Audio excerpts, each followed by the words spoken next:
Well, hi everybody. How you guys doing? Welcome to the show. Happy Thursday to all of you. Just a fun time. It's a fun Thursday. It's always good when I do a show at Flappers like we did last night. Hope the Patreon folks enjoyed it, and some of the other people who accidentally saw it because it was publicly listed for a second. But then the rest of you will see it this weekend because I'll repost it and leave it up. Great time. Always fun to write. I think sometimes you stumble on a bit out of nowhere, and I think there's something to the yard sprinkler bidet. That's all I'm saying. I think that bit's got legs as a physical gag. Also, I want to start off the show. Mary Chandra, thank you. Oh my God. What? It took me long enough to get my mail from LA and all that kind of stuff, and that just the thought alone, lovely. Just lovely. I'm overwhelmed.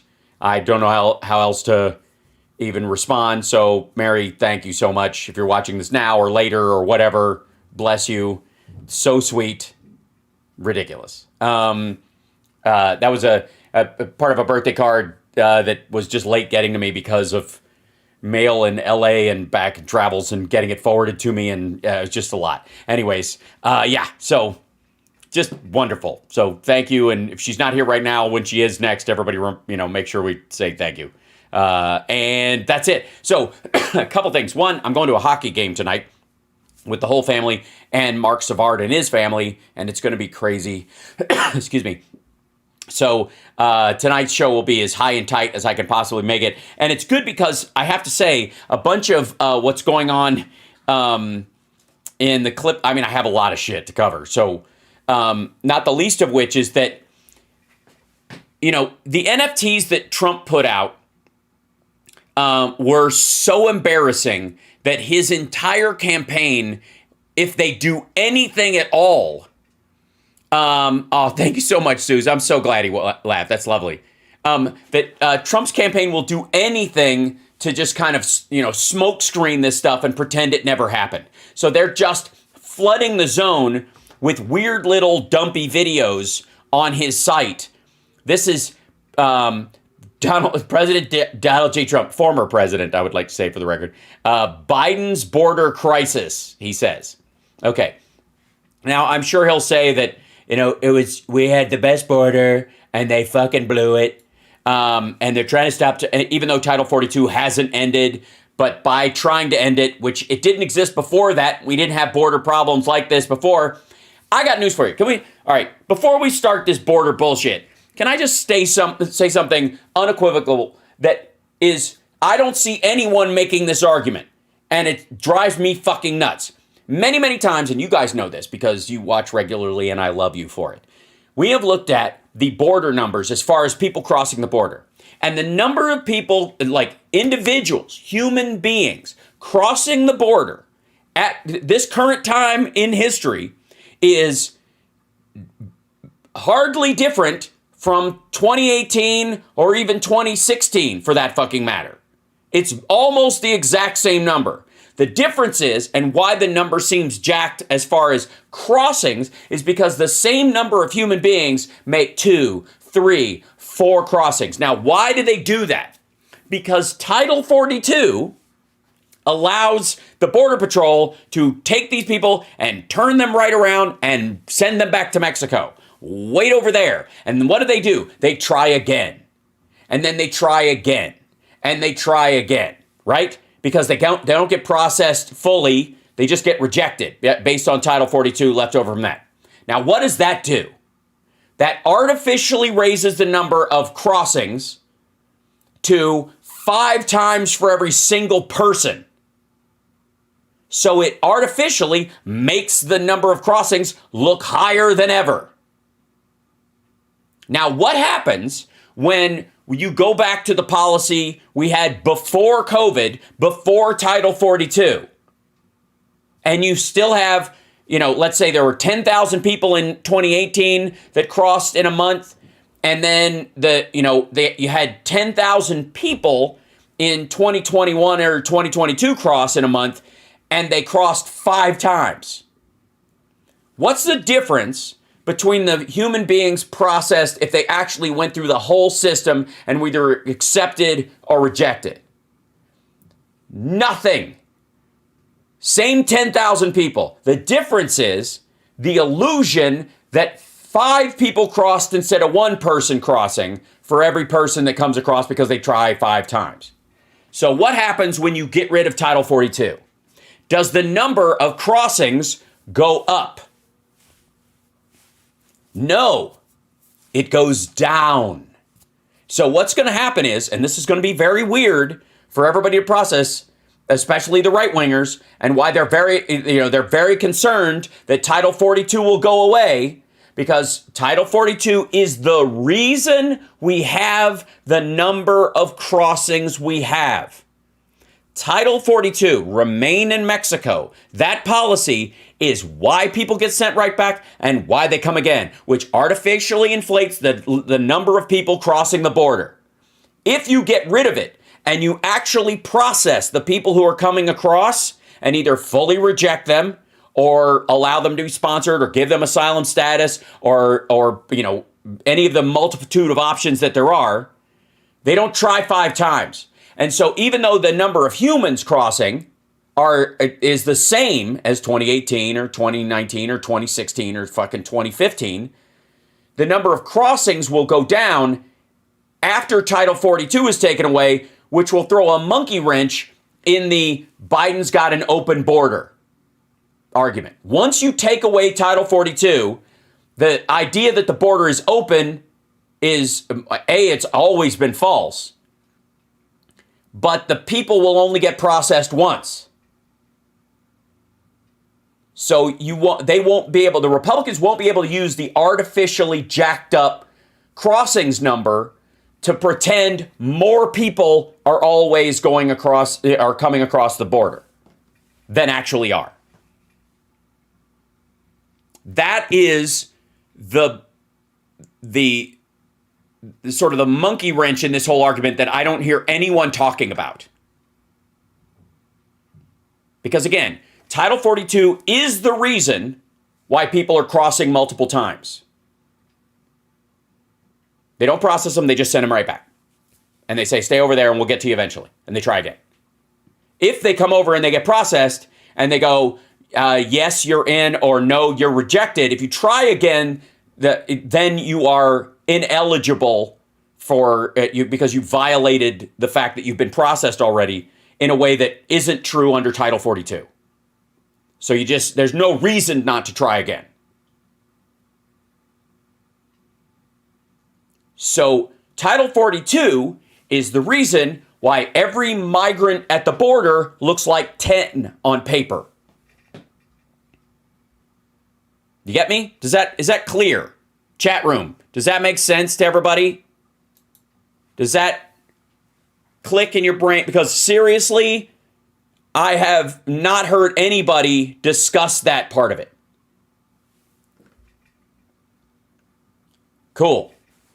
It is the part, by the way, there are 2 things the Republicans are doing right now that are, intentionally trying to use this argument. They want to keep Title 42 because it gives them a political weapon to attack Democrats with, because Title 42 artificially makes it look like more people are crossing the border.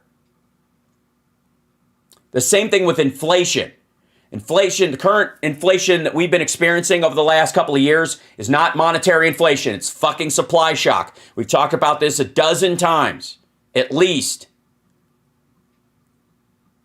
That's why the Fed raising rates isn't affecting inflation. It's not why. What's actually affecting it is oil and gas prices and transport costs and how fast factories or processing facilities that were once overseas can be either moved over here or they can pick a different one.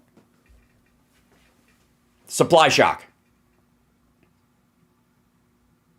So I've mentioned this a bunch, but these 2 arguments, by the way, they use them as a political weapon. If they can convince enough of the voters out there that this is inflation caused by money printer go burr, which is horseshit, they can use that to say that this was democratic policies. Never mind the fact that the majority of the money that they're talking about that was overprinted was during the last year of the Trump administration in response to COVID, and again was $6 trillion in attempting to plug a $20 trillion hole with $6 trillion, which is fucking stupid. But they can weaponize the idea that it's a financial version of inflation and pretend COVID never happened, pretend supply shock didn't occur, can pretend that we're not decoupling from China on a massive level, which we absolutely are, and so is Europe. That's okay, because I know we're going to cover a bunch of these things, and I apologize ahead of time if I repeat myself on any of this shit, but this is the running argument. And hi, chat room, by the way. Hi, everybody. Yeah, 45.5 thousand subscribers on YouTube. Please subscribe. Think about it. Also, consider becoming a patron. If you don't like month-to-month payments on things and you want to do it in one fell swoop, you can become a year-long Patreon. Just do it like that at whatever rate. It's lovely. If I don't have a rate set for you, just make one up. Whatever works for you. Yes, 45.5 thousand real people. That's exactly right. By the way, Connie Kelly found a flight school. That's right. By the way, a heads up, next week, the Friday show before New Year's, I'm not going to have a show because I will be in the air with a new flight instructor testing out the guy. Now, after that, I will be able to move it to a time that doesn't affect shows, but that's the only time he had available. So I have ground school on Thursday, and then I have a flight on Friday morning. So just thought that you'd like that. There you go.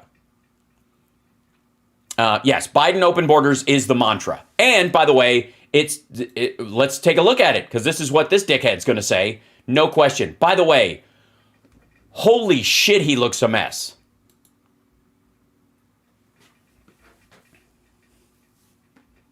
And by the way, I don't get, they do this silent opening. I don't know if they just can't afford music or if this is just straight up like Hitler bullshit. Far more illegal immigrants have entered the United States in the last 2 years than at any time in American history. Okay, no, they haven't. That's just false. We have the recidivism rate currently, hold on. I know we're going to have to bring this up, so I might as well. This is one of those things where border crossing recidivism.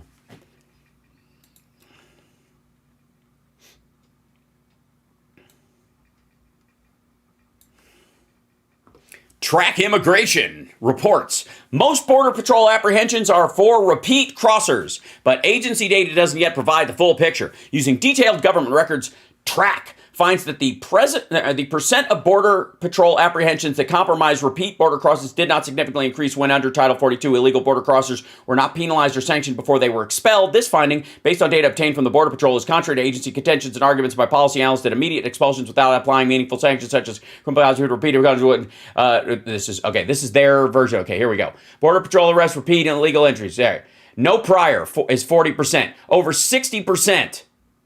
Well, just under 60, 59.2% have one prior. 21% of them have one prior. 13% have two priors. And 24.6% of people crossing the border have 3+ priors.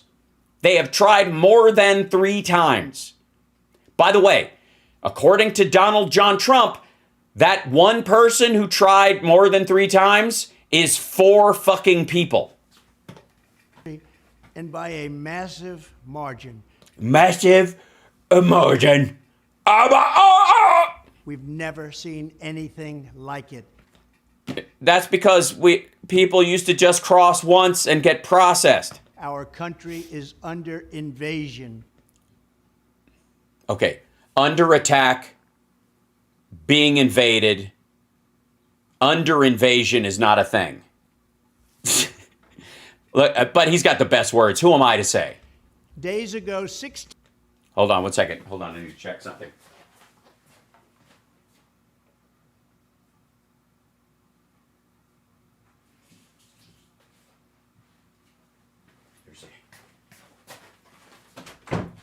Okay. Sorry. parents just left, and we're going to go to the hockey game. So 15,000 illegal aliens were encountered crossing the border. Encountered. Nope.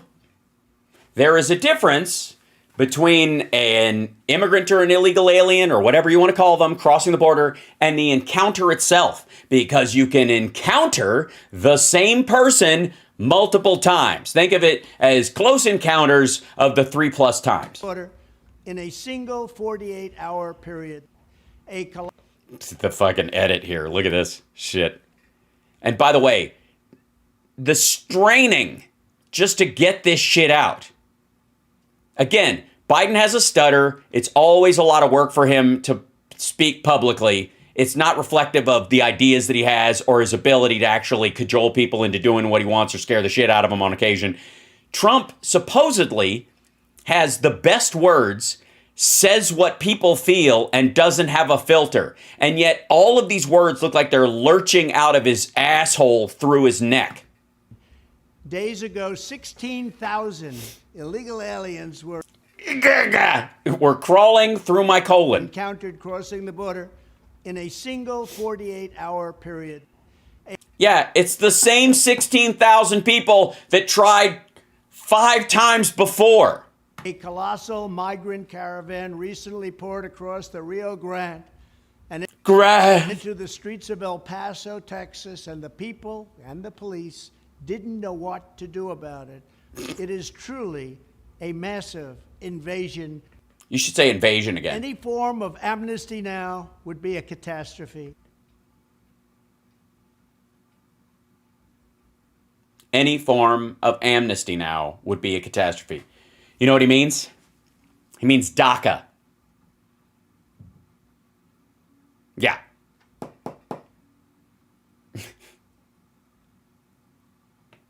And also, he doesn't want them to pass comprehensive immigration reform because it would be yet another thing that he could have passed during his presidency but failed to. It rewards Joe Biden's lawlessness, and it rewards the criminal cartels, and it rewards everyone. It rewards everybody. You get a reward, and I get a reward. It rewards all the reward. It rewards Bruce Ward, and who has broken the laws of our nation because they've never done anything to our country like they're doing right now. What do you mean? Picking fruit and doing construction? Our country is being poisoned. Oh, I see. We're moving straight into the Hitler, these people are rats. Remember, our border is not open because of insufficient resources or legal authorities. Our border is open because Joe Biden has ordered it to be open, and because... No, he didn't.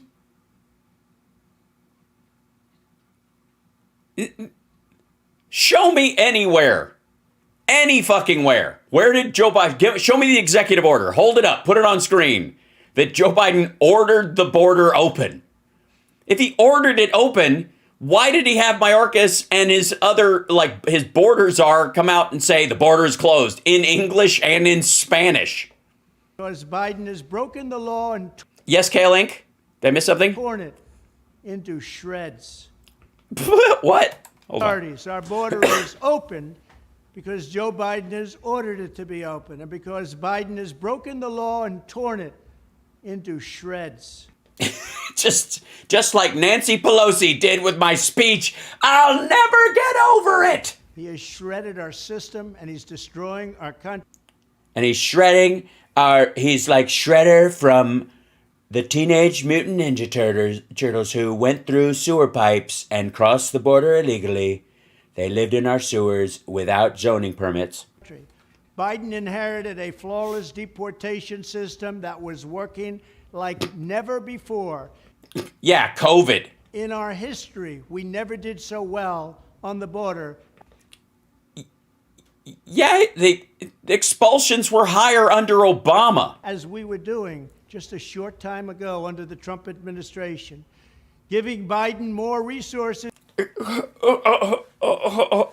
Like, he is this far from turning into one of those fucking balloon men. Just... Like, they're tearing our nation to shreds. Jesus Christ. Is that some sort of fidget? Will simply translate to even more releases, because that's really what It's a full release. they have in mind. Is it what they have in mind? Did they? Well, I don't know why they would have to have those releases in mind if he's ordered the border open.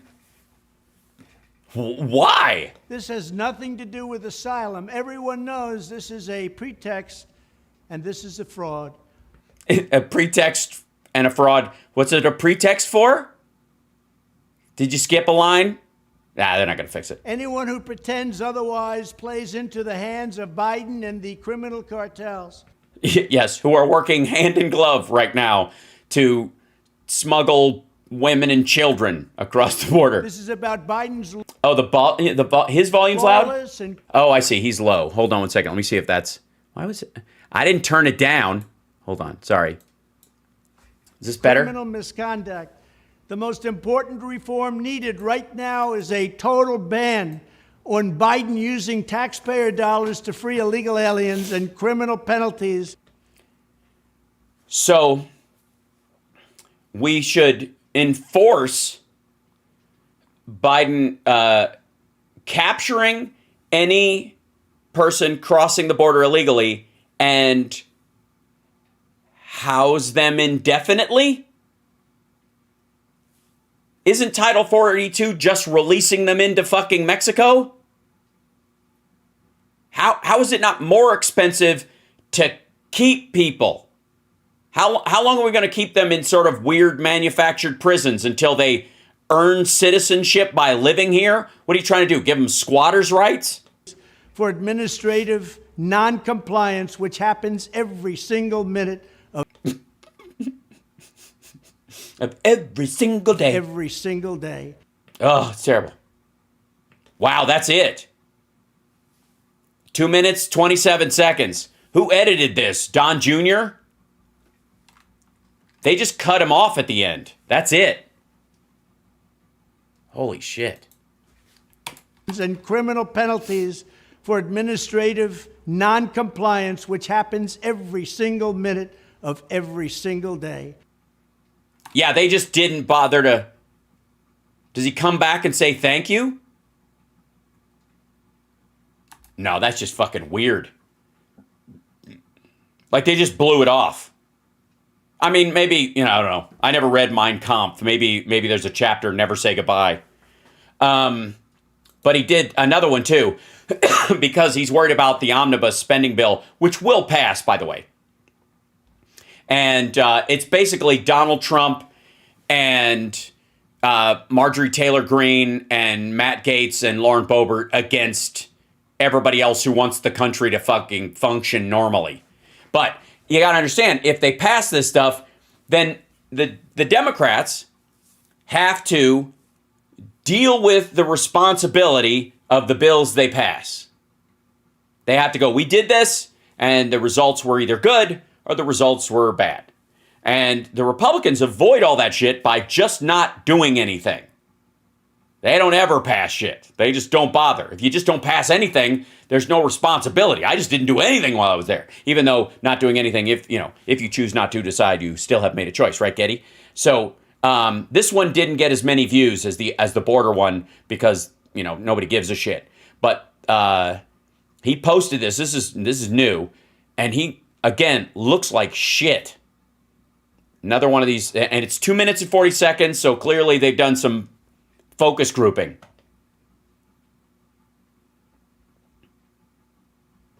Every single Republican should vote no on the ludicrous, unacceptable $1.7 trillion omnibus spending bill. Well, that's all we need. You guys got it, right? You got your marching orders? He told you, maggots, like he doesn't want any of the stuff that's in it. They're renaming a trail after Michelle Obama and funding its upkeep, like a civilized society. It's in there somewhere. In $1.7 trillion, it's like $3.5 million. It's terrifying. It's a disaster for our country, and it also happens to be a disaster for the Republican Party. Okay.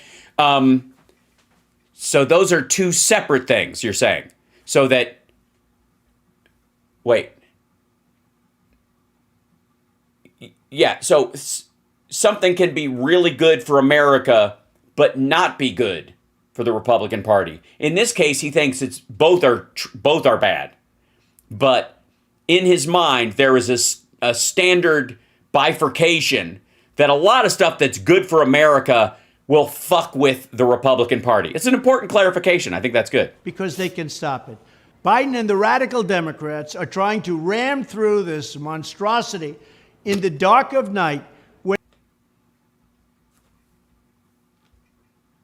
They voted during the never mind. No one has even had a chance to read it. Okay, first of all, fuck you. I'm sick of this garbage. Every single segment of the budget goes through a subcommittee directed about appointed to look at a particular part of spending, or the intelligence committees, the defense, everybody goes through. They have budgetary meetings about what they need to allocate for each of their areas. Each party, Republicans and Democrats, have people on those committees who brief the entire party and their leadership on the spending package that they've agreed to in each of these fucking committees. The bills are not written by a bill committee on billage. It's every committee goes through their budgetary stuff. Every single one. There are Republicans on all of them. If they don't know what the fuck is in the bill, it's because their people are not doing their homework. Over 4,000 pages crammed with left-wing disasters. Don't threaten me with a good time. Washington betrayals. And Washington betrayals. This sounds like a novel I have to read. Special interest sellout. By the way, notice how he's saying no one has had a chance to read it, but it's got all this stuff in it. How the fuck would you know? It's all designed to keep the corruption going without lifting a single finger to solve the problems that matter to hardworking families and Americans. And Americans, which would be what? Let me guess. The 2020 election was rigged and stolen. There's nothing in this bill to make me president again. The bill provides $1.9 billion for That's a good point. Spherical Man says, to be fair, he believes that if he didn't read it, nobody has read it. That's true of almost everything. so-called border management to process illegal aliens and release them into our country, but it incredibly prohibits those funds from ever being used for... I'm sorry, those funds? To process illegal aliens and release them into our country, but it incredibly prohibits... Oh, shit. Hold on one second. That was my bad. Aliens and release them into our country, but it incredibly prohibits those funds from ever... Those funds, yeah. There's, by the way, anybody notice there's someone talking in the background? And he gets distracted by it? Management Look. To process illegal aliens and release them into our country, but it incredibly prohibits those funds from ever being used for border security. Right, because they have funds for border security that are for fucking lights and drones and materials and fucking horse food and gas for ATVs. And they have funds for that. There's also funding for the actual legal processing of migrants coming across the border. Those funds that are for processing are not supposed to be used for fresh ATV tires. There's money for those. We've already given you that. The DHS has a fucking budget. There is nothing budgeted in the DHS so far that is for this extra processing that they have to do to deal with the volume of people coming across. I mean, you can make this argument about any budget anywhere. The money for new coffee filters in the lunchroom shall not be used for toner in the printers. But we really need toner in the printers. Yeah, we know. There's a thing in the budget for toner in the printers. But why can't that money be used for the toner in the printers? Because that's for the fucking coffee filters, asshat. That's what this is. This is the dumbest fucking argument. To prevent illegal aliens from coming in the first place.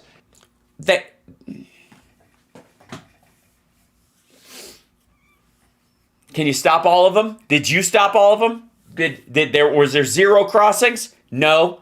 So what do you do with the people who make it across? You process them. What if you don't have any money or resources to process them? Let me guess. They just get released. Oh, God. And most importantly, we're giving $500 million to other countries for border security and for the building of walls. Can you believe this? But we're not allowed to use any money. Yeah, those are war zones. For border security. That's just dumb. No, this isn't even remotely fucking true. You think at $1.7 trillion regular budget, which includes all the underlying budgets of DHS and all these other organizations, that there's no funding for DHS employees and fucking, pension funds and ammo and fucking ATV gas and lights and drones? Like, get the fuck out of here. Or the building of walls. The building of walls. This bill will make the border worse. No, you made the border worse. You know why? Because when they built the fucking wall, because he wanted to build these new sections, they had to build access roads to build the fucking wall, which makes it easier to cross. They took nearly untraversable peaks like this, flattened them out, and put a wall in the middle of it, and in that flattening, to actually install the wall, they basically built roads on either side of it, which makes it easier to transport yourself to, and those roads go all the way to the end of the wall. What? I feel like I'm drinking. Do they not even look? Like, this is so funny that they're like, Biden hasn't even been to the wall. Have you? Motherfucker, you can ride a bicycle now to the end of the wall on the Mexican side. You weren't able to do that on that terrain before, when it was just a fucking fence. It was a nightmare.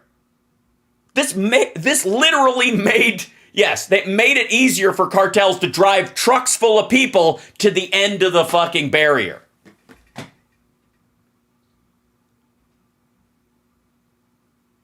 Holy shit. It will make crime worse. It will. Being murdered is terrible, but when the person speaks Spanish, it's doubly worse, because you die grossed out. The fuck? Will make the economy worse. It couldn't possibly be worse, apparently, according to you. We're a country in decline. Haven't you seen? We're not? Oh. Well. It will make inflation worse. How? It will make every single one of Joe Biden's total catastrophes even more ruinous and damaging to our country. Everything? How is this going to make the Green New Deal worse? Are these illegal immigrants are going to come across and they're going to bring cocaine and they're going to give it to solar panel workers. Those people are going to work twice as hard. Then the Green New Deal will take us all to communism. Our country is going to hell Sorry. because of what they've done in the last 2 years. Passing it. Really? Because stock market, real wage growth, actual employment figures, best since the fucking 60s. Honestly, he must think hell looks awesome. A spending bill now, before Republicans take control of Congress on January 3rd, would squander our best chance to hold Biden fully accountable and force him to secure the border in the new year. And we could do that by getting on board with the comprehensive immigration bill that would pass because it has enough votes in both the House and the Senate. But Republicans in the Senate are saying they will filibuster it, and because it's not entirely budgetary, it's policy-wise, you can't do it with reconciliation, so... Mitch McConnell, who is an absolute disaster, by and me without popcorn. the way, must not be allowed to waste this golden opportunity. He's more of a Democrat than a Republican. Motherfucker, he gave you 3 Supreme Court seats. The only lasting legacy of the entire Trump presidency is what those 3 assholes will do on the Supreme Court. I mean, the Trump presidency is even more of a fucking blip if it wasn't for Mitch McConnell. And I fucking hate that guy. What he's doing to this party is incredible, and what he's doing to our nation is incredible. I really don't care. He's the minority leader in the Senate right now. Who gives a shit? Call your congressmen and senators right now and tell them to vote no on Democrats' massive left-wing spending bill. Because if they get this through after the largest rescue package ever and the Inflation Reduction Act, and the CHIPS Act and the Infrastructure Act and getting us out of Afghanistan, basically it's like my presidency didn't even fucking exist and they're doing like real stuff. This sucks. And they have to do it now. Vote no. Yeah, it's going to pass, by the way. I got news for you. It's going to pass. It's going to have like $46 billion worth of funding for Ukraine. It's going to drive them ape shit. It's good stuff.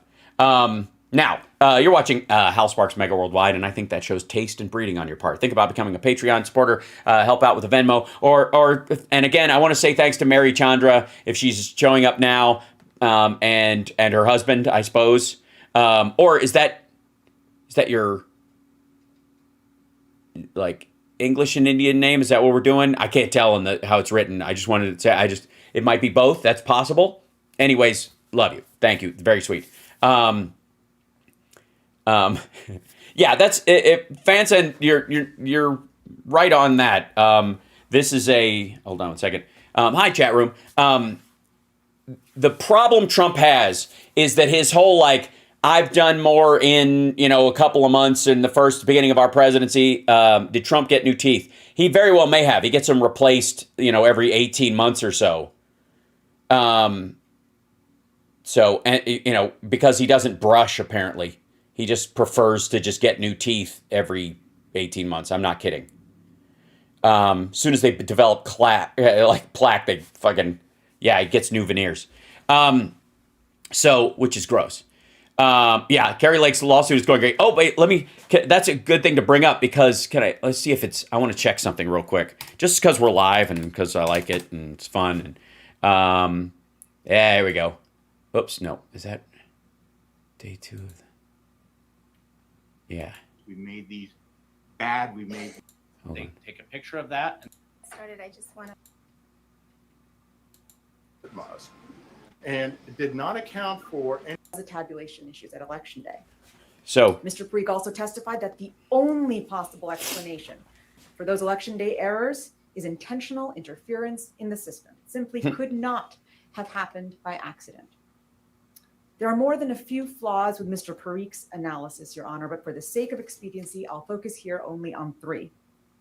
First, despite Mr. Parikh's newfound certainty, there's reason to doubt that the 19-inch, 20-inch discrepancy was the root cause of all of the printer issues. Plaintiff's own witness, Bradley Betancourt, a T-Tech on Election Day, testified that restarting the printer and shaking the cartridge helped the printer problem significantly. At some yeah. By the way, this is the whole thing. What is it? PT load letter or whatever. This is this whole fucking trial, the Kari Lake trial, this is day 2 of it, is like a sketch from Office Space 2. By the way, speaking of ridiculous, this is the mess has joined us again after a slight hiatus. And apparently he's on the we need to defund the police. He's on the defund the police in the form of get rid of the FBI. And he's got this cute little thing about it needs to be renamed the Federal Bureau of Disinformation because they warned people about things that actually happened. Here we go. I'm going to talk in a couple of segments today about the Federal Bureau of Investigation, the Yes. I'm sorry, Felon says what? FBI. Now, yes, I'm very serious. You can tell I'm wearing my cowboy hat, my cowboy shirt. it's become clear from the January 6th cases and also from other cases that the FBI functions kind of like a criminal gang. No. Not even close to true. What the fuck are you talking about? And by the way, you know, I take that back. In some instances, FBI agents and police of all kinds, DEA officers, undercover, operate like a criminal gang. You could almost say that they go undercover and impersonate the characteristics of the people that they are among. So A, they can figure out what criminals are up to and stop them, and B, not get killed in the fucking process. It's more dangerous than a normal gang for the simple reason that these are Yes, they all look like Clarice Starling. I'm terrified. thugs with badges. These are thugs with badges. By the way, last two FBI agents that were killed in the line of duty were serving a warrant on a child pornographer. Dinesh doesn't give a fuck. They have the authority to get subpoenas. They can get warrants. They can kick down your door. Not until after they get the warrant and the subpoena, and I've somehow violated that subpoena or the warrant justifies the door being kicked down. By the way, none of the people he's bitching about, you know, from Giuliani to fucking Roger Stone, had their doors kicked down. They were literally knocked on. They had their doors, the FBI knocked and said, FBI, and had them open the door. And it's legal. It's legal because they are the police agency of the government. Which, by the way, who runs the government? Oh, yes, we do, fuckhead. They also have the power of getting money from the government. The power of getting money from the government. You know who also did that? Donald Trump. As a matter of fact, it was the only time he got a salary in the last 8 years was when he was working for the federal government. Congressional appropriations. They've obviously got the DOJ and the Biden regime behind them. So this is... First of all, Biden administration, not regime. Fuck you. Secondly, that Biden didn't create the fucking FBI. All of a sudden, because they're not doing what you want or your criminals aren't getting away with it, that's what you're pissed about? Probably the most dangerous gang in the world. Excuse me, have you not seen what Donald Trump has said about MS-13? He's their biggest PR representative. But I want to talk about a second aspect of the FBI that often goes ignored. And that does it? Well, you're talking about it, so I'm sure it will reach front page. I'm already yawning inside. They have become the Federal Bureau of Disinformation. Fuck, man, you're boring the shit out of me. Get on with it. Now, when I was telling Debbie about this, she's like, great, a Debbie story. You mean misinformation? I said, no, I mean disinformation. Yes, get with the program, dummy. So what's the difference between misinformation and disinformation? Well, misinformation is when you get something wrong. You're misinformed. Disinformation is when you are a deliberate conduit of falsehood. When you Yes. Example, your fucking show. Exist like a propaganda organization to tell. Right, like somebody saying that just because the FBI is going after people you like, suddenly they're the bad guys and they need to be gotten rid of. And that they're a criminal fucking gang.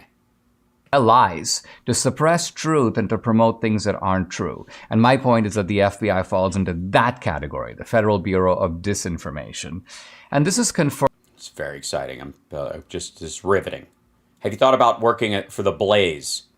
I think they could give you some tips on making this point duller. Confirmed in the latest trove of the Twitter files. I think it's 7, it might be 8. Anyway, it's the latest sequence. Yeah, I've lost track too. I stopped giving a shit before it started. It's put out by Michael Schellenberger on Twitter, and it revisits the Hunter Biden story, but with greater precision. No, it doesn't.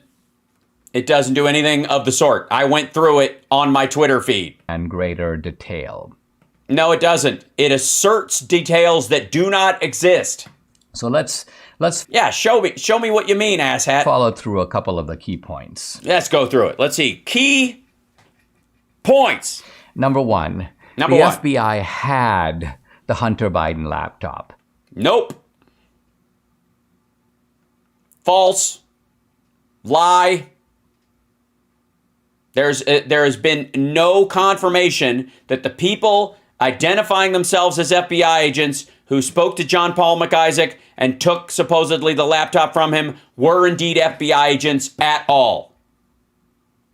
We have not seen the actual document. It has not been referenced to any document, by a FOIA request from the actual FBI. It's a fucking photocopy, and it's nonsense. They had direct access to the inner workings of the Biden crime family, the way No, because there are none. in which this racketeering organization called the Bidens, by the way, Called the Bidens? By who? Oh, yes, the rest of their family members. so they probably built this on the model of the Clinton Foundation with some modifications. Biden kind of wanted to run his more like the Gambino family, kind of like a family racket, deploying the family members as bagmen, including, of course, Hunter Biden. Well, the FBI knew all this. No, they didn't. This is nonsense.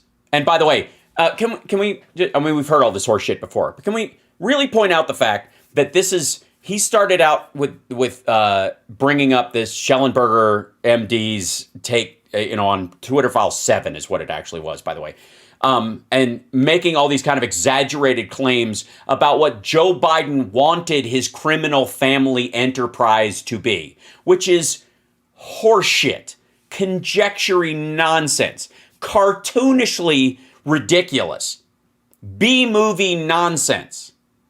But we were promised more detail. And you're absolutely right. This is just fucking a description of what Trump and Don Jr. brag about on the regular. They also knew for a fact that the laptop was authentic. No, they did not. Also false. But they began a disinformation campaign even before the New York Post published its story on the. That's because the New York Post held their story until October to participate in a manufactured October surprise against Donald Trump's political enemy. In this case, his opponent, Joe Biden, in the election, because he knew he was going to lose and he needed something dirty and gross to try and help him through it. And he was hoping it would give him the Comey effect like he had in 2016. The fact that the Post story came out in October of 2020, when Rudy Giuliani had his grubby mitts on that hard drive, that poser fucking hard drive, a year and a half before, and would not give the drive to the Post to verify during that October surprise article, just gave them printouts of shit and a thumb drive with video clips on it. The laptop in October of 2020, they began a campaign working with social media and working with mainstream media to discredit the laptops. So think about this. No. They didn't have to discredit the laptop because the laptop doesn't exist. They warned about disinformation, and then the laptop story started and fit the bill. It was obvious to anyone that Rudy Giuliani was flying to Ukraine and to Italy and meeting with Russians and attempting to come back multiple times with compromat on the Bidens because he thought this fucking prosecutor story was a real deal and they could turn it into something. That's why Trump threatened Zelensky earlier that year to try and get him to come out with this investigation. That didn't fucking work. So they had to go with the laptop, which was total bullshit. But there wouldn't be enough time to scrutinize the story if you put it out in October. People would find out it was bullshit 6 to 8 months later, but by then the election would be over. That's what they were shooting for. The fact that Biden was running in the primary and they were like, this guy's a fucking criminal, then the fact that the Post and Giuliani coordinated to not even mention the story in their paper until October means that it was a manipulated hit job. And the fact that Rudy wouldn't share the actual hard drive with them because if anybody there said, we should have a forensics expert look at this and see if the metadata on these files actually match up with anything. And because they wouldn't. And Rudy Giuliani knew they wouldn't. Hence the fucking months of printouts he was holding up. The FBI is functioning. And by the way, this is the FBI under Trump. Right. It's almost like it didn't matter who was in the White House. They were upholding their oath to protect the country. FBI under Trump is functioning as an ideological disinformation operation to help Biden win the election. And this is going on in the months leading up to the election. Nonsense. Now, we can see from the Schellenberger release, the Twitter files, that the FBI is now communicating with Twitter. And the FBI had been communicating with Twitter before the election.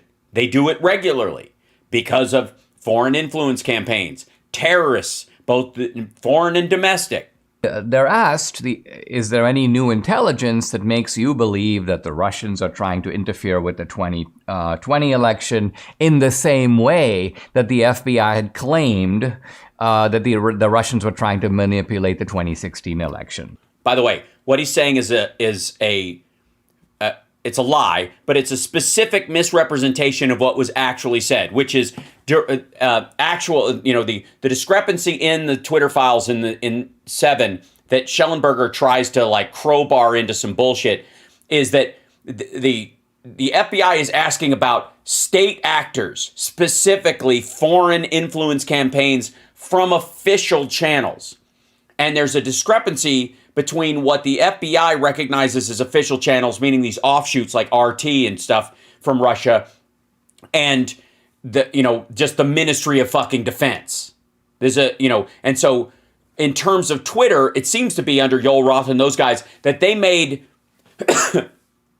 they didn't put RT and Sputnik and these other, pro-Russian sites that are state-sponsored, paid for, and orchestrated under the same heading as, actual government accounts. Propagandizing. They made a distinction. The FBI was saying, we don't, and you shouldn't either. That's, by the way, why a lot of these places, if you look at the paperwork in it, I don't think it's even Yoel Roth, it's somebody else in the correspondence, saying that they're in the process of coming up with that this is state-sponsored or this links to state-sponsored information directly, to, Channel 1 in Russia or whatever. And they were in the process of setting up that element of their, protection for people on Twitter to know the difference between people who are just yammering assholes and people who are working on behalf of a government to spread a specific storyline. And as it turns out, FBI agent Elvis Chan admits, no. He goes, through our investigations, we did not see any similar competing intrusions to what happened in 2016. Twitter confirms to the FBI that, quote, we haven't seen any evidence to support that claim, meaning the claim of foreign interference on the Twitter platform. Quote, our review thus far shows a small-scale domestic troll effort. So Twitter tells the FBI, they're talking about a very specific story. This isn't even, I don't even think this is actually related to the Hunter Biden story at this point. They were asking about a very specific hit at one point as part of a greater overall conversation about, state-sponsored actors, Macedonian Hacker Farms, Apartment 24, fucking Fuzzy Bear and all that shit. No, this is not a matter of foreign interference. But the FBI nevertheless pressures Twitter to censor the Hunter Biden story. In fact, they go to the extent of saying, hey, Twitter, we will give some of you guys at Twitter security clearances so you can actually see our intel about foreign intervention in the election. Because you guys seem dubious and don't believe us that this is actually happening. And by the way, for the record, in this correspondence, they turn it down. They end up not getting it. And which means the FBI was willing to share some level of, of high-level intel that they have to prove that this shit, they know it's fake. They know it's manipulated. They know, just like we all know, that Russia broke into the Burisma servers and not only took files, took information, took emails, copied shit, but also planted files, planted emails. That's their strategy. That's how they work. The Russians, especially when it comes to intel, don't just take shit out. They plant things. That's what they did with the AstraZeneca vaccine. They put in data that would slow down the trials around the AstraZeneca vaccine so that they could release it first. Or we could all just be naive and pretend none of this shit happens and that adults don't need to do their fucking jobs. They're giving Twitter the idea that you can sort of be part of the FBI. You can be in with the FBI. And not to mention the fact, and this is Yeah, you don't have to be a nerdy tech person anymore. Hang with the cool kids. Get the fuck out of here. something that I think nobody knew prior to the release of the latest Twitter files. The FBI was funneling large amounts of money to Twitter. Twitter was actually profiting off of the FBI. The FBI is actually paying Twitter to be a conduit for disinformation. Oh, yeah? Is that what they were doing? They were just paying them to post stuff? Here, this is actually, this is from Twitter. Quote, Yes, hold on 1 second. Let me do this real quick.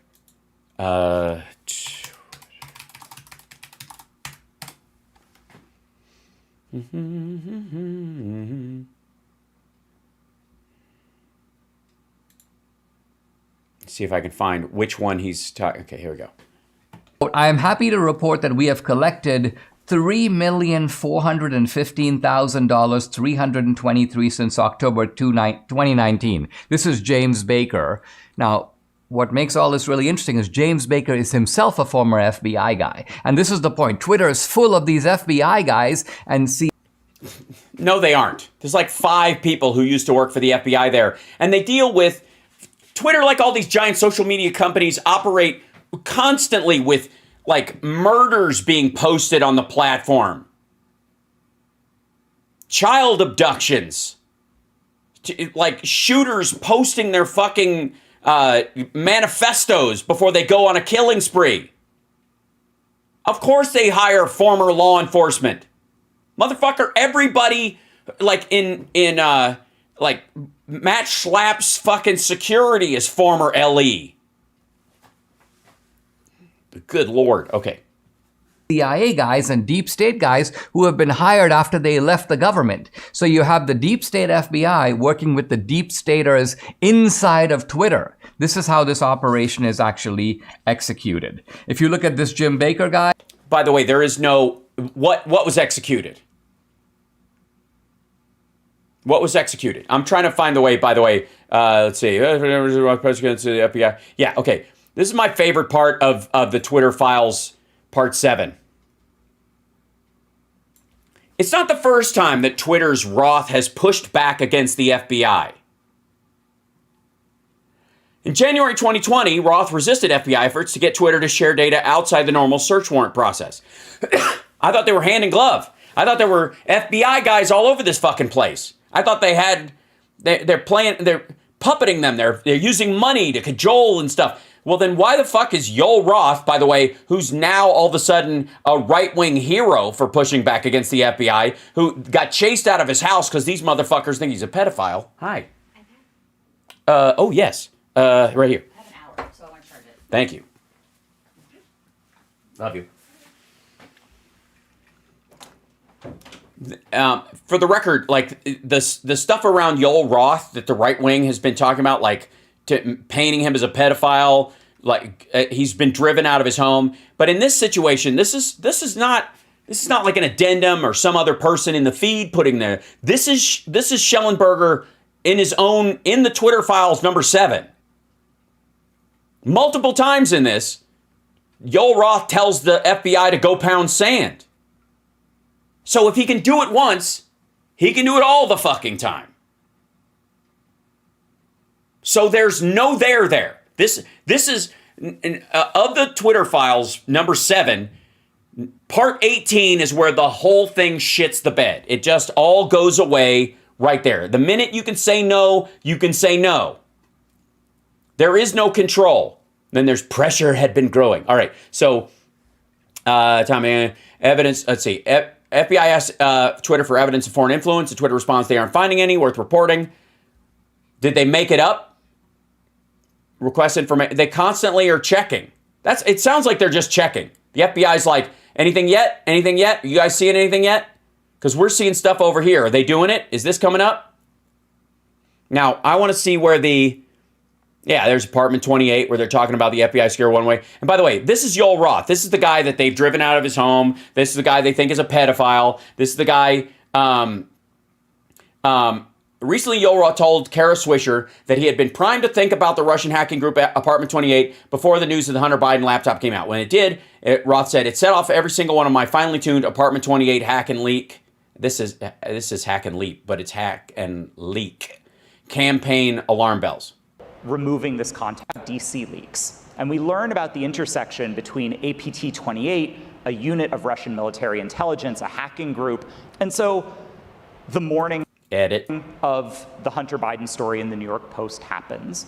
And it was weird, right? We didn't know what... Look at the cuts.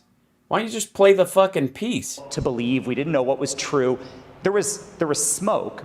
And ultimately, for me, it didn't reach a place where I was comfortable removing this content from Twitter.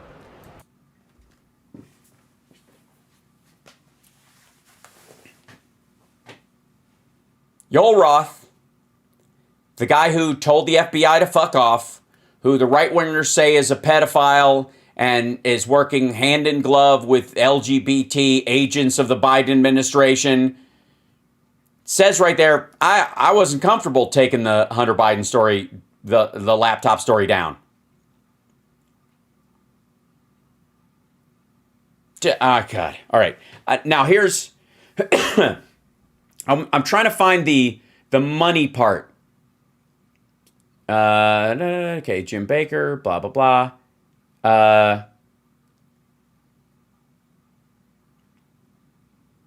Yeah, this is their talk point. Efforts continue to influence Twitter's Yoel Roth. Yeah, they gamed it out. Who cares? Yeah, and then that's it. Hold on. Show more replies. He's got more in here. Oh, there's me. That was my response to it. That's funny. I must have been muted. It's weird that mine was hidden. Isn't that funny? Okay, maybe he cites which one it is. He's former general counsel to the FBI. He's moved in and out of government. He did a stint at CNN. He was at the Brookings Institution. This is how this stuff all Institute. It's not a hospital or a mental institution. All operates. And he wasn't, as I say, the only one.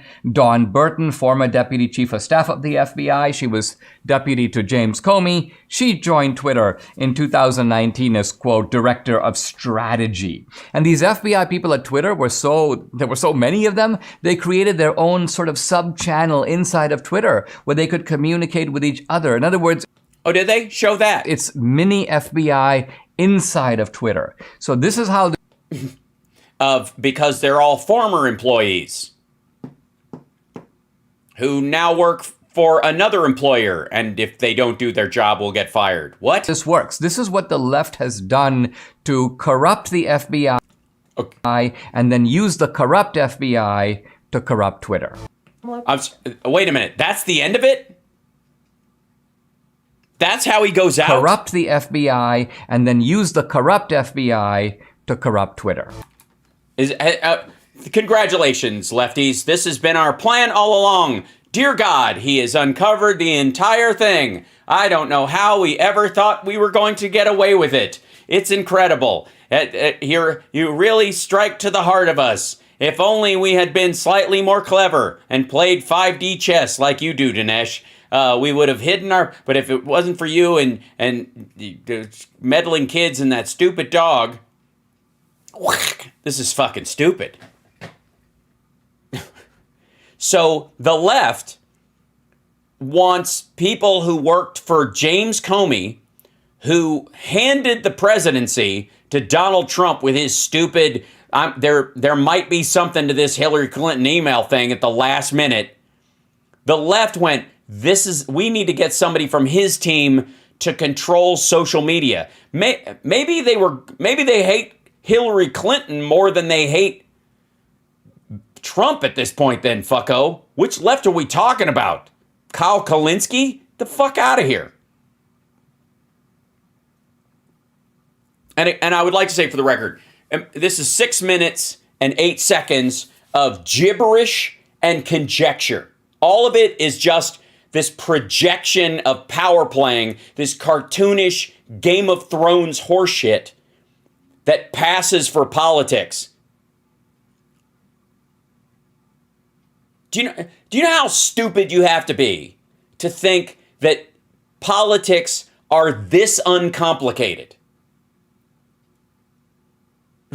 That all you got to do is get the right FBI agents in the right position at Twitter before the release of some bullshit story you don't know is coming out happens, so that you can bat it down later.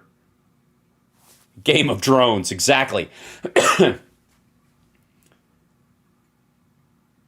I'm not kidding. This is you would have to be a toddler to think that there are that few moving parts at the FBI, in the federal government, and at Twitter.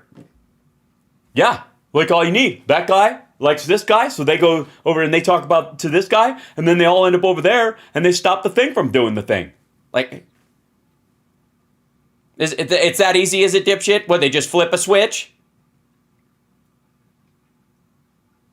I mean, these are the same fuckers who think that everything's a psyop, and yet at the same time, maybe it is to them. Maybe just his brain is that fucking porous. Ugh.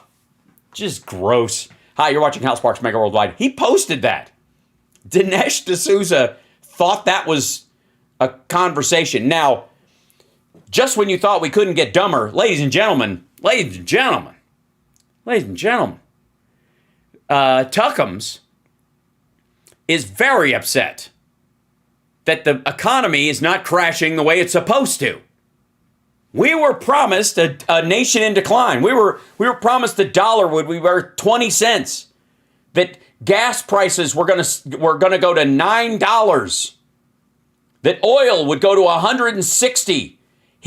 This motherfucker, I guarantee Tucker Carlson bought oil stocks thinking that oil prices were gonna go to 160. Leveraged it. Full on, like, puts and shorts wherever he could. And buried a bunch of other money in crypto to hide it. You know it. And it didn't pan out, did it?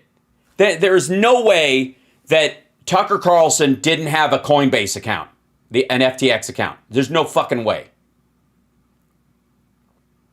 Or even like a direct sort of brokerage level account with FTX. Not even using the fucking app like the plebes do. But, hey guys, the economy is dead. Obviously, you can't even go outside. Nobody's shopping. Shelves are bare. It's a fucking wasteland out there. It looks like Mad Max everywhere you turn. Good evening and welcome to Tucker Carlson's. No one's ever welcome. And by the way, if you're going to take a nap before the show, have them fluff the other side of your head. This past summer, which is just a few months to go before the midterm elections, the Biden administration faced a huge problem called the economy. You mean handled it? Most voters vote on the basis of the economy. And yet, how they feel they're doing and how they feel their country's doing. And there's this weird thing. Hold on one second. Whoops.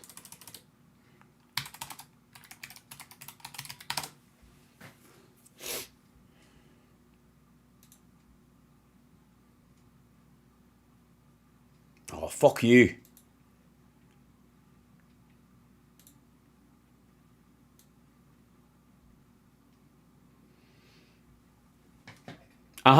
Do they now?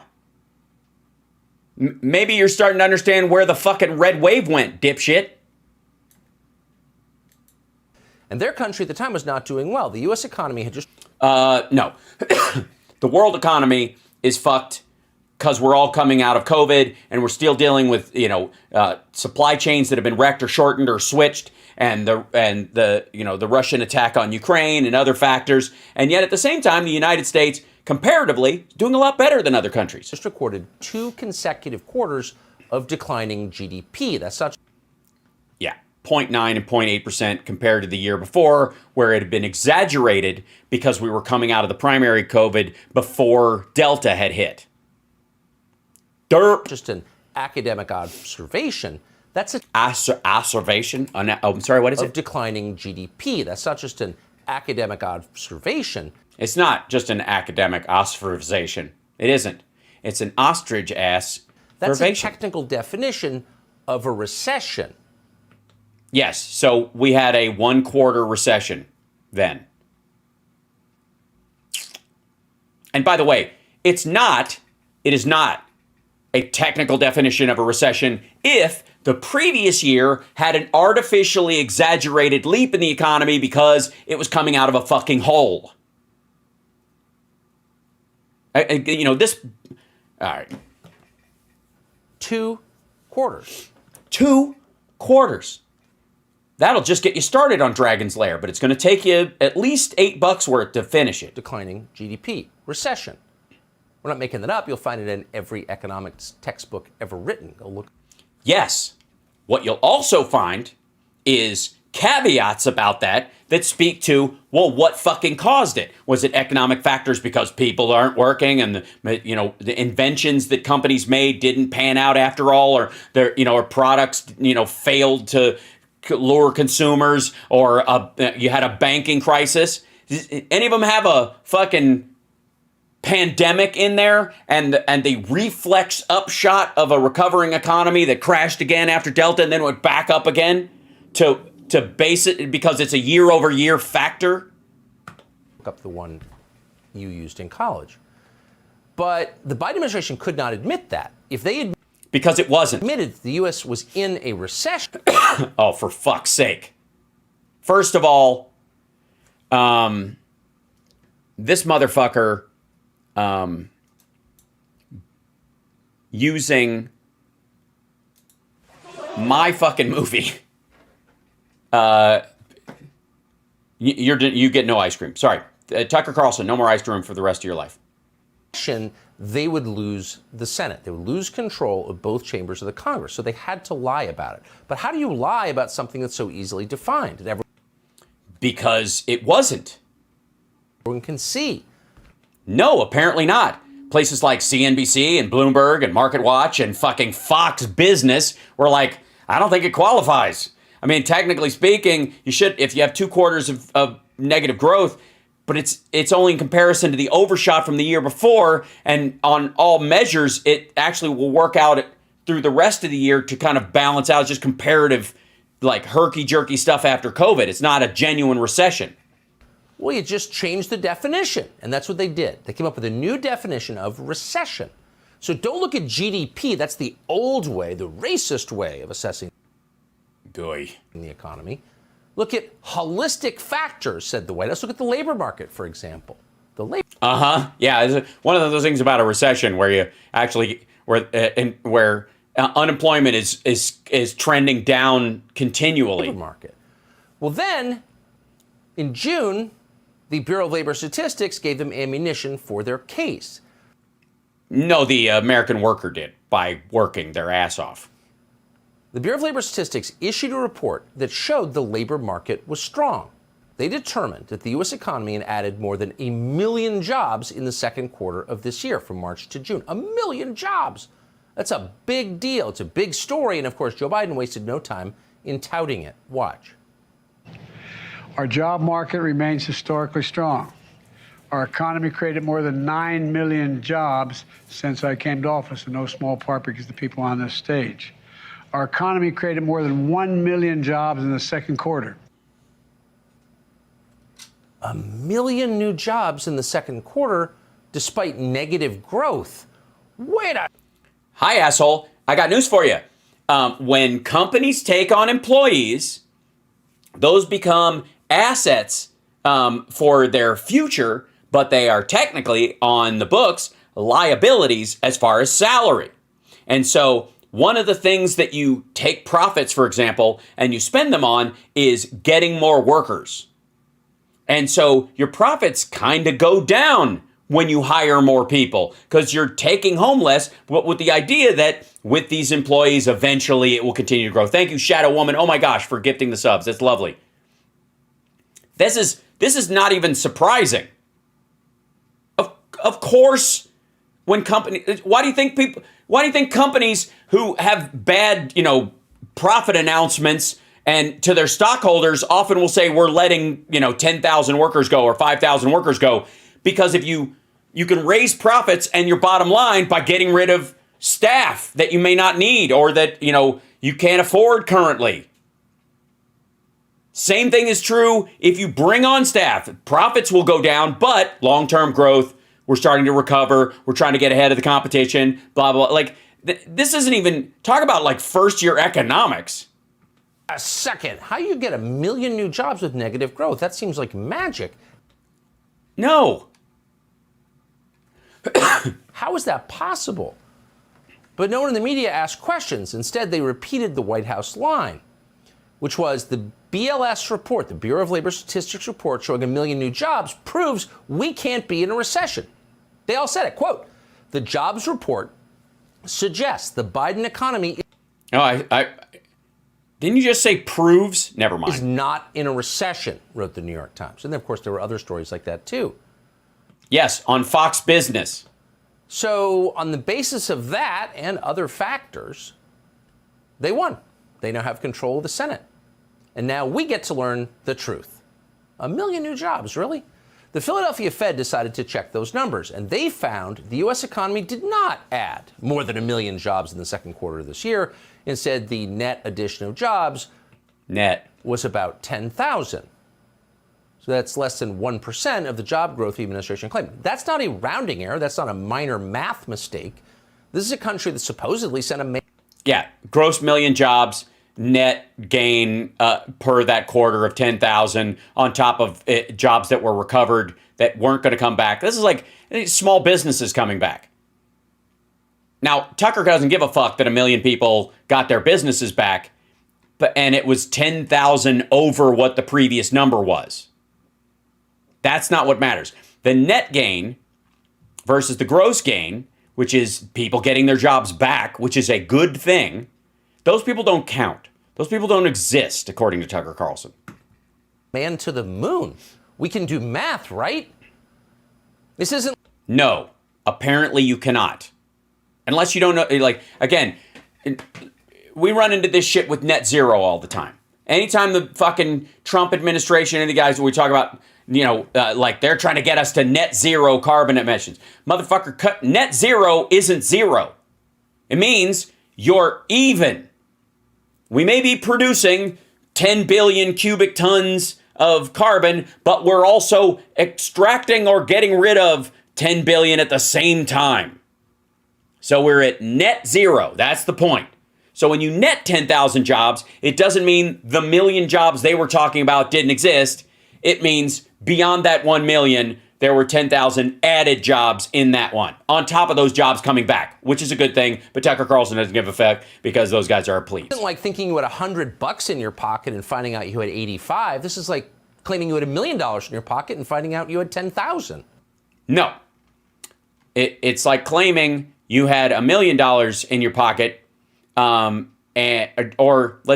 a better analogy. You had $1 million in crypto, and somebody got your code, and it ransomwared you, and you got it back, and it just all went back to where it was, and it was now, because time had passed, worth $1,010,000. And so you only made 10,000 during that period, where maybe if you'd have sold it, you could have gotten out early before crypto I don't know, whatever. Who gives a fuck? This is like claiming you were rich when you were actually bankrupt. This is a lie. No, it isn't. It's kind of like a person who's a millionaire going, I just got a check for $10,000. Don't you have $1 million? Yeah, I do. But I have $1,010,000. That's not a bad thing. Yeah, I agree. So how'd they get it wrong by more than 1 million jobs? How did they construct this lie? Well, as of tonight, we're not really sure. We now know that BLS numbers didn't just help Joe Biden, though. There was another purpose.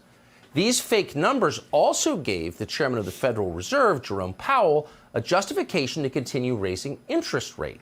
And here we have it, ladies and gentlemen. The angry stockholder. Tucker Carlson is absolutely one of these loons who's got a bunch of money that they lost in crypto and stocks, and they blame Powell for not curtailing his rate hikes. They've been waiting for him to stop. They've been ginning on. And by the way, this motherfucker clearly drank the Kool-Aid that Powell was going to stop in July, or this month, the December one would be the last one, and it would be, he'd probably even reverse that kind of thing. And when Powell said no, he isn't. And so he was probably talking to his stockbroker going, yeah, we should short that shit because it's totally going to happen. My inside people are telling me he's going to flip it. And then he didn't. And now he's lost a shit ton of money. This is rich man bitching into a TV camera. On the basis of that report, they can raise rates. And by the way, raising rates or whatever makes it harder to loan, to borrow money. That means companies tend to fire people. They tend to, not take on new employees. That's worse for the president than a profitability argument. The Biden administration is much more keen on on everybody in America who wants a job having a job than big banks being able to buy or loan money, or borrow or loan money at a higher or lower interest rate. That's part and parcel to the economy, but it doesn't translate in terms of, how voters feel about this as much as low unemployment. And in many ways, if you had 1.2% unemployment, it would be difficult for the economy. It would be an overcorrection in that direction in some ways. And that would mean that there were way more jobs than there were people.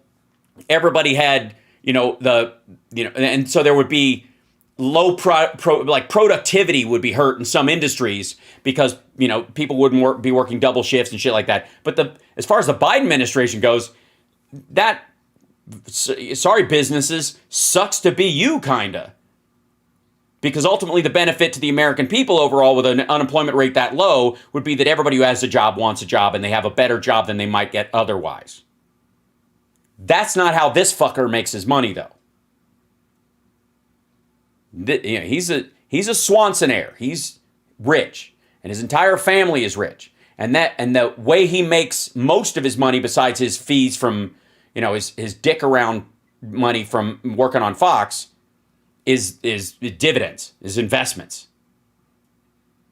And so where the rest of us might be playing around on Robinhood or something and making $1,500 here or there, hoping stuff goes up, being stonk hodlers and all that shit, this guy's losing millions. Because I guarantee this motherfucker owned a shit ton of Tesla and held on to it because he thinks the sun shines out of Elon Musk's ass. Here was Powell just a few days ago. Today, the FOMC raised our policy interest rate by a 0.5 percentage point. We continue to by the way, which was less than the 0.75 percentage point, the 75 basis points that they had previously. So it was less than. They are dialing it back. Anticipate that ongoing increases will be appropriate in order to attain a stance of monetary policy that is sufficiently restrictive. By the way, that could be a quarter, that could be another half, but it's not going to be 75. They're dialing it down and they're trying to create a soft landing, which means 75, 50, 50, 25, stop. And then if it overcorrects, we'll dial it back 25 basis points, see if that infuses things, and back another 50, gives them a point or two to work around with. And because at the rate it's at now, they literally have no leverage. They have no lever to affect the economy at 0.025 where it was before. Unless they get it up near 2-3%, they can't lower it or raise it around a point or a 1.5 over time and genuinely affect the economy because there's just no wiggle room. They have to give themselves that wiggle room. It takes time. To return inflation to 2% over time. Which won't happen. It's not because it's not monetary inflation. Despite the slowdown in growth, the labor market remains extremely tight, with the unemployment rate near a 50-year low. Job vacancies still very high, and wage growth elevated. Right, which is the thing he's fighting more than inflation right now. Job gains have been robust. Ooh, every word of that a lie. No, it isn't. Justification is a lie, and in fact, as Powell well knows, There are 7 million American men of working age who are not working. They're watching the internet all day. Oh, I see. That's the lazy. Like, I don't know that Powell can stop Tucker Carlson's audience from masturbating. I don't know that that's in the Fed's job description. So why are they lying to us about this? They aren't. Well, the effects are... That's the low... That number used to... That masturbatory waste of time Tucker Carlson fan number used to be closer to 14 million. Very obvious. Go try and take out a car loan or a home loan or any kind of loan. You can get them. It's just more expensive. Or if you have a loan, it's got an adjustable rate. Watch how much more you're paying per month. So why are they doing this? Well, the administration wants Powell to raise rates because they think it'll offset the inflation that Joe Biden's policies have caused. This is we're going into money printer go burr bullshit. But why don't you tell me that the dollar isn't worth anything while you're at it? This is so fucking stupid. This is a huge problem for everyone else. Raising rates. This is a huge problem for people who make most of their money off of dividends. When the economy is faltering and people don't have jobs, if you keep doing that, you could cause an actual collapse. Dude literally doesn't know what the fuck he's talking about. Like, this is... Have we gotten anything out of this other than him just asserting this net gain number and then saying that Powell is lying and is continuing to raise rates and that the economy is actually like teetering on the brink of shit because manliness?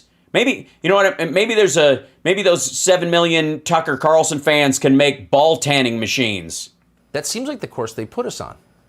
The Biden administration got the interest rate hike it wanted even when the labor market has been flatlining.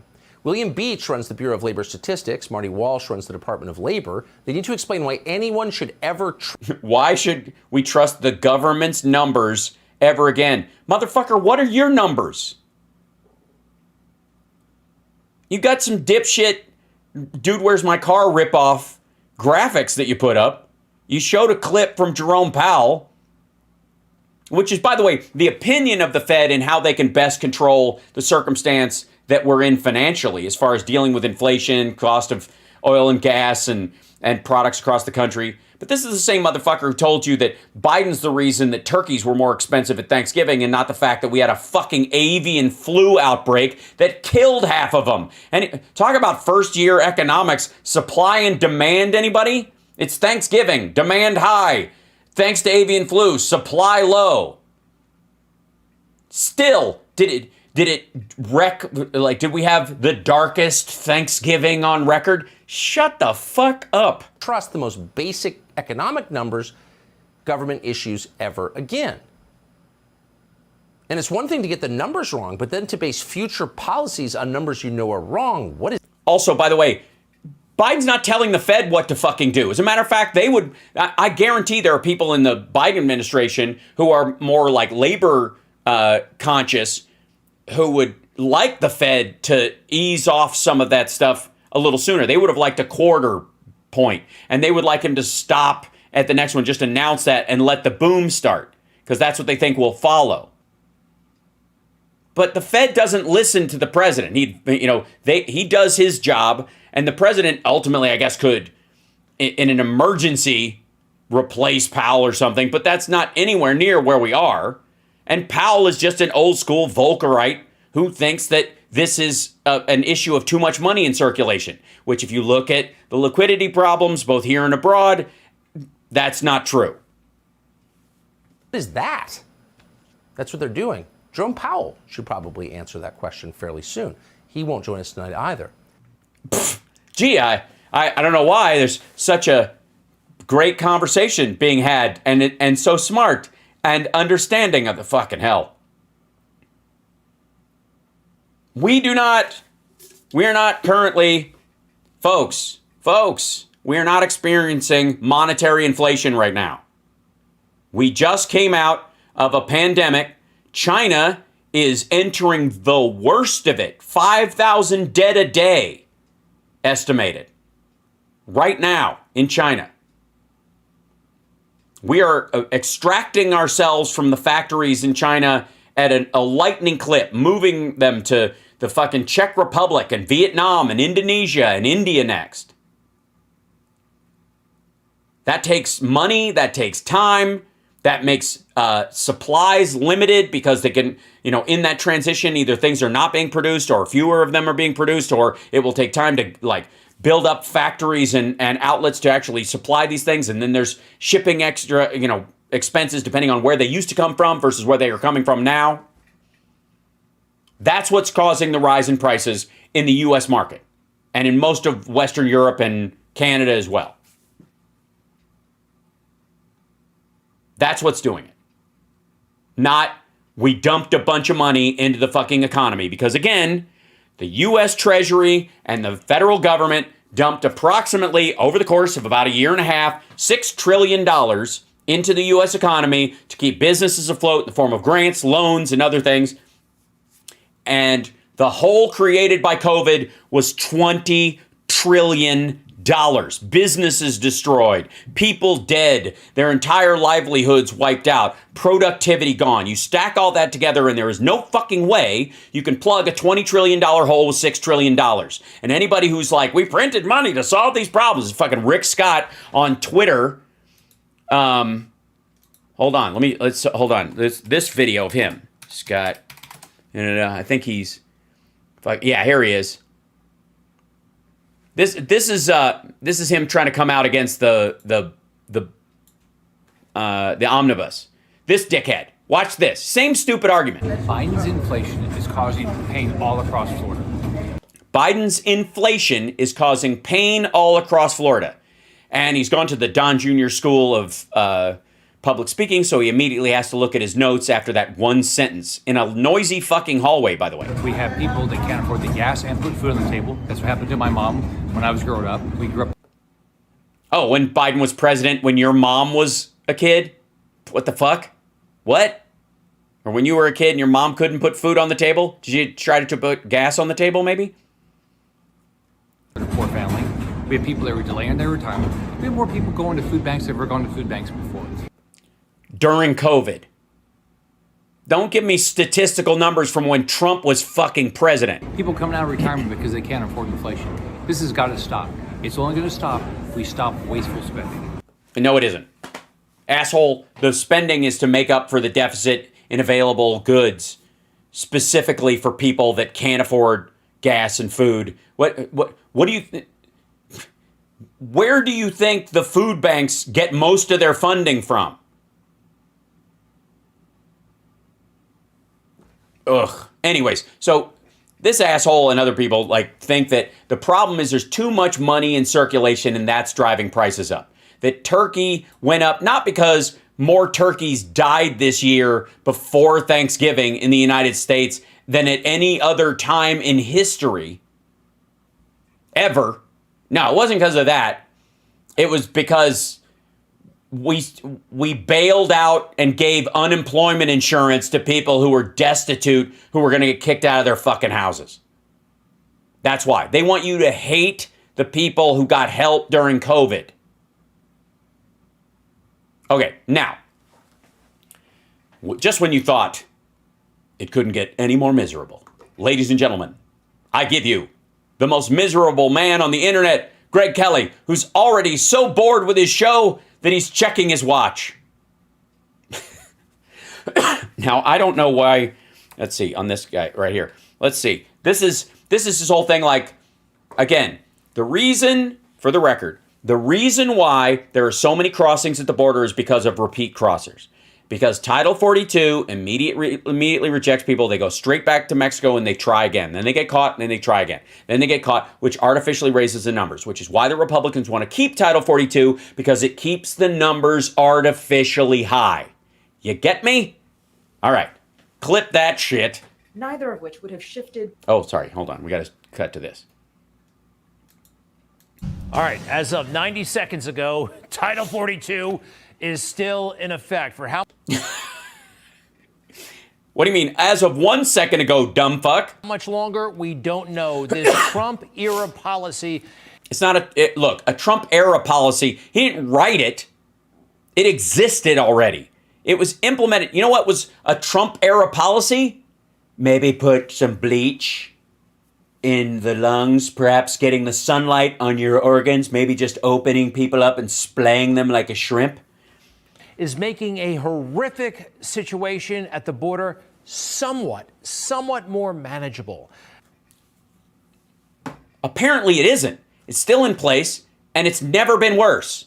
Here's an idea. Maybe Title 42 is specifically the reason we have more crossings. Because again, there are people crossing multiple fucking times. These people are on video, these folks right here, all of them caught, processed, and put back on the Mexican side. And they're going to try again. And most of those people, according to the statistic we looked at earlier in the program, 24% of them have tried to cross the fucking Rio Grande 3+ times already.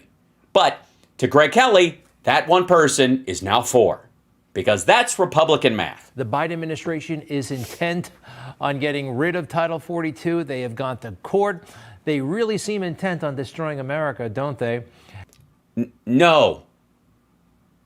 Then explain to me why Biden and Obama actually processed and removed more immigrants, illegal immigrants, than the 2 previous administrations combined. And Trump didn't even get anywhere near their fucking numbers. And they're largely because Title 42 saved him, so he could just boot them out and not even bother to check the box. They just call it a person and send them out. rather proud of it and self-righteous about it. I want to be very clear here. The fact is that the removal of Title 42 does not mean the border is open. Right? Anyone who suggests otherwise is simply doing the work of these smugglers who, again... Right. Well said. It's almost as like people in the White House listen to me on occasion. Hi, guys. Again, are spreading misinformation. Yes. The only people who are on TV saying the border is open are Republicans. And they're saying it anywhere somebody will put a mic in their fucking face. And anybody who's overseas or down south in South America or Central America or Mexico for that matter, or in Haiti, who saw on television someone saying the border is open, they heard a Republican say it. And which is very dangerous. It's very dangerous to talk truthfully about the situation at the border. No, it's not truthful. You are ringing the dinner bell. You are saying the border is open. It isn't. You are getting these people killed. By the way, this is why Mayorkas tells people from Cuba that they're going to be immediately returned. Not because the United States isn't sympathetic to people trying to leave Cuba, but because they come in boats and they tend to die in large groups when they try. And we're trying to avoid as much of that as possible and handle it diplomatically with Cuba. Whereas there is a land crossing down here in the Rio Grande, and those people are slightly safer. So it's not as big a concern. These are people who engage in misinformation. So this afternoon... Is the border open? Greg Kelly, do me a favor. Would you go down to Central America, get a bullhorn, and say, the U.S. border is wide open? Try it. Go down there. Say it. Oh, you won't? Why? Oh, because it's not true. The Biden administration, they filed the paperwork formally stating that they want Title 42, yes, to go away. The government recognizes that the end of Title 42 orders will likely lead to disruption and a temporary increase in unlawful border crossings. The government in no way seeks to minimize the seriousness of that problem. Funny, she just did a moment ago. Next, please. No, she didn't. But the solution... She actually made it serious. She made a serious remark about assholes like Greg Kelly saying the border is open, coaxing more people to try and cross illegally, endangering their lives, and the border agents that have to deal with it. To that immigration problem cannot be to extend indefinitely a public health measure that all now acknowledge has outlived its public health justification. Oh, yeah? Oh, yeah? Have you seen these people? They're dirty. The Democrat mayor in New York City just told me to mask up again. Title 40. Yeah, but that's because he hates your fucking face. It works. We should keep it. They're actively fighting it. That's crazy. And what about the... By the way, if you want... Here's a good idea. If you want something like quote unquote, remain in Mexico, a Title 42 specific to regular immigration policy as a normal aspect of the southern border, then talk to your representative and get them to introduce it into comprehensive immigration reform and try to get it fucking passed. Because otherwise, I don't want to hear shit about you complaining about COVID measures when that's what you're using to patch a hole in the border that you think exists, which, by the way, is, again, artificially increasing the number of crossings at the southern border. The messaging, us, truth tellers, talking about the border situation realistically. No, you're not, because you don't mention recidivism at all because it eats into your fucking narrative and you're a dumbass. Somehow we're at fault. Take a look at... No, I don't. And by the way, she means serious people that are actually heard, not people who lost their time slot to Greta Van Susteren. This Martha Raddatz sat down with Governor Greg Abbott of Texas, and... Oh yeah, how's Operation Lone Star working? Look at her character. Listen to her characterization of what's happening right now. You talk about the border wall, you talk about open borders. I don't think I've ever heard President Biden say, we have an open border, come on over. But people I have heard say it are you. Yep. Our former President Trump or Ron DeSantis. That message reverberates in Mexico and beyond. It's pretty... Right. Exactly. And fucking yes. Like, how long did I say that? For a fucking year. I think I was singularly only person tweeting that particular message. And now it's finally being used to push back on this horse shit. I'm going to take it as a win, just like maggots trending. Pretty wild. She's saying that we should deny there's a problem. No. You can talk about the fact that you think there are a lot of people coming to the border and we got to figure out how we're going to process them and all that kind of stuff. That is wholly different than saying the border is wide open and Biden's letting anybody through. That kind of language. That's specifically what she's fucking talking about. And it's specifically what this prick does and what Greg Abbott does.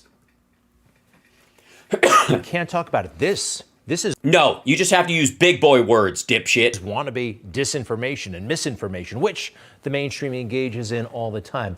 And oh, by the way, you want to... Well, by the way, I appreciate you acknowledging that you're not mainstream media, even though you buy the graphics package. See an example of Joe Biden actually saying, yes, please, come, rush the border. Don't worry about it. Come on in. He did. It was his campaign promise that he's actually made good on. I would, in fact, make sure that we immediately surge to the border. All those people are seeking asylum. They deserve to be heard. That's who we are. Oh, by the way, surge, he means, he's talking about, and that's why they cut off the top of the question. They want lawyers and caseworkers to surge down there to actually process these people. We're a nation that says if you want to flee and you're fleeing oppression, you should come. All right. Uh-huh. For the asylum seekers. But he just wants it. Yeah, okay. Everybody thinks they're oppressed. And everybody... No, just you. Just you, Greg. Just you and the other people who have to sit next to you on the bus. Is coming. Thanks, Joe. This was Democrat messaging. That brought on the problem that we have right now. It's not our... No, I blame the wall. For some reason, when Biden was vice president, we didn't have this fucking problem. Fault. Think about it. They have dismantled the border. They are aggressively moving to dismantle it even further. And how? That's a big statement. How? How are they aggressively moving to dismantle the border? Oh, thanks, Sarah. How? Did they pull all the federal border patrol off? Did they surge bulldozers to the fucking border to knock down the wall? Did they move all the people out of the fucking drive-through parts of the ports? How is there name a single thing the Biden administration has done to, quote, dismantle the border. And they're blaming the truth tellers. You're not a truth teller. You're ringing a dinner bell. You have dumb words, and you can't speak without hyperbole. With all that happening, what's the next crisis? What do they really want to talk about? Take a look. Yesterday Oh, I see. So they're trying to distract you. was a criminal referral for insurrection. Trump's taxes are a distraction for Biden's border. Or Trump could have released him when he said he was going to release him, and they wouldn't have had this ammo, I guess. This is Trump's fuck up. Again, lifelong fuck up. Today, it could be his taxes. Right now, another House committee is meeting behind closed doors, digging into the tax returns that Donald Trump spent years desperately trying to keep out of public view. The decision facing the Ways and Means Committee today has been years in the making, and wait a minute, the Ways and Means Committee doesn't handle border security? It couldn't come at a worse time for Trump. They've been saying that for a long time, right? Oh, boy. Well, it's true. I mean, I think every time we think it's the worst time for Trump, it gets worse. But that's just the nature of what a fuck up he is. He's really had it now. They're always wrong, and they'll be wrong on this tax issue as well. Yeah, you've seen them. You know what's in them. Sunshine, rainbows, happiness, and lollipops. By the way, it's unconstitutional, in my opinion. This is... In your opinion. Okay, great. As a constitutional professor... This is something the media should be fighting. There is no constitutional requirement for a president to turn over their personal tax returns. Look it up in the Constitution. It's actually... No. It's definitely a sort of kind of unwritten law policy that other presidents have done. It's just kind of fucking hinky that Trump himself never did it because it eats into the myth that he's a fucking billionaire, which was his entire sales pitch. Now, a lot is made, for the record, by the Republicans about the idea that if the Hunter Biden laptop story had been allowed to be seen by everyone, 17% of Biden voters would have voted otherwise. They would have voted for Donald Trump or not at all, which, for the record, is horseshit. It's nonsense. It's goofy. It's ridiculous. But if you want to take that argument about had people known, they would have been, they would have voted differently. How many Trump primary voters would have supported him for president in 2016 if they knew he was bullshitting about being a billionaire and that he was basically living off his father's company and milking its assets to death? And that everything since his dad died was just been a branding exercise like low-res Kardashian bullshit. How many do you think? I mean, do you think the maggots would have shown up at all those rallies and ginned up all this support if they knew he was lying and cheating on his taxes and pretending his buildings were worth more than they were worth to the banks and less than they were worth to the fucking government? I'm sure some would have hung on. They would have gone, look at this guy. Smart guy, cheats on his taxes. Good man. But a bunch of them, the ones that made a difference in the fucking primary, if his taxes had come out, what do you think the shave would have been on points when he was facing off against Hillary? You think it would have been 75,000 votes in 3 states? I don't fucking think so. Again, it'd have been a lot bigger than that. And look, we're at a level 5 hype train. Hype train! Thank you guys on Twitch. I'm just saying, do you think the voters have a right to know? You thought they had the right to know about Biden's kid's fake laptop, but somehow the voters don't have the right to know Trump's taxes, even though he said he would share them. He said he was going to share them as soon as the audit was over. Well, we now know there was no audit. So he was lying the whole time. What about that piece of information? What would have been the point shave on that in 2016? If it had come out, if the IRS, somebody had come out Comey'd him and said, we're not auditing him. He got a $75 million tax refund. Turns out he didn't deserve. We just asked for it back. We're not auditing. We know he lied. He knows he lied. They're just fighting it. This isn't 2 years of audits. This is a 2-year fucking delay. Actually, not many things you have to be legally. You can't find it in the Constitution that you have to turn over your tax returns. And when he ultimately does, if this is actually going to work out that way. If he ultimately does, if he said he was going to. As soon as the audit was done. Now we know there was no audit. Fuck you. End of story. Stop covering for him. You little asshole. They may be disappointed, the Democrats. Thank you, Mark. Because every now and then, the mainstream, they do get a glimpse at Donald Trump's tax returns, like Rachel Maddow did a couple of years ago on live television. She was reading it for the first time and rather disappointed by what she found. Yeah, because it was incomplete. Turned out to be bullshit. What I have here is a copy of Donald Trump's tax returns. We have his federal tax return for 1 year for 2005. And just his 1040. The businesses were what we find now, and that's where all the chicanery I happens. believe this is the only set of the president's federal taxes that reporters have ever gotten a hold of. What we have are these 2 pages, front and back. And in terms of what's on here, let me give you the basics. Aside from the numbers being large, these pages are straightforward. He paid $38 million, looks like $38 million in taxes. He took a big write-down of $103 million. More on that later. Yeah, hence the $70 million that he did not deserve.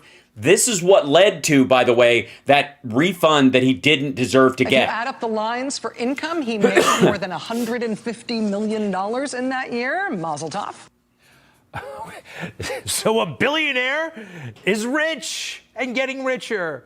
No, actually, since then, we now know by looking at his taxes, he got poorer after that. A lot poorer.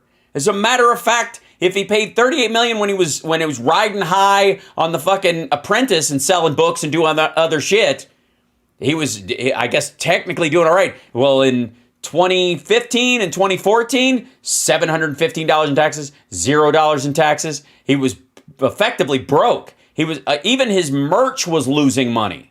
And that's what they're going to find out all over again while our country is falling apart. Is it falling apart? Well, I mean, you are. I mean, I haven't been to the Newsmax studios. It must look like shit. That parking lot must be fucked. Because I had to go buy some groceries and stuff, and there were people shopping and buying groceries, and there was just like a self checkout, and then there was a regular checkout with a person. There was actually 2 lanes open.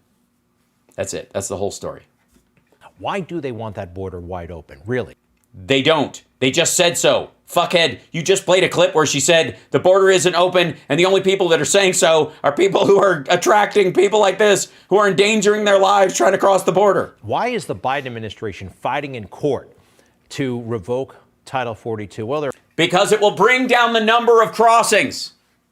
There will be a temporary surge, like they said, but the overall numbers will go down because recidivism will collapse.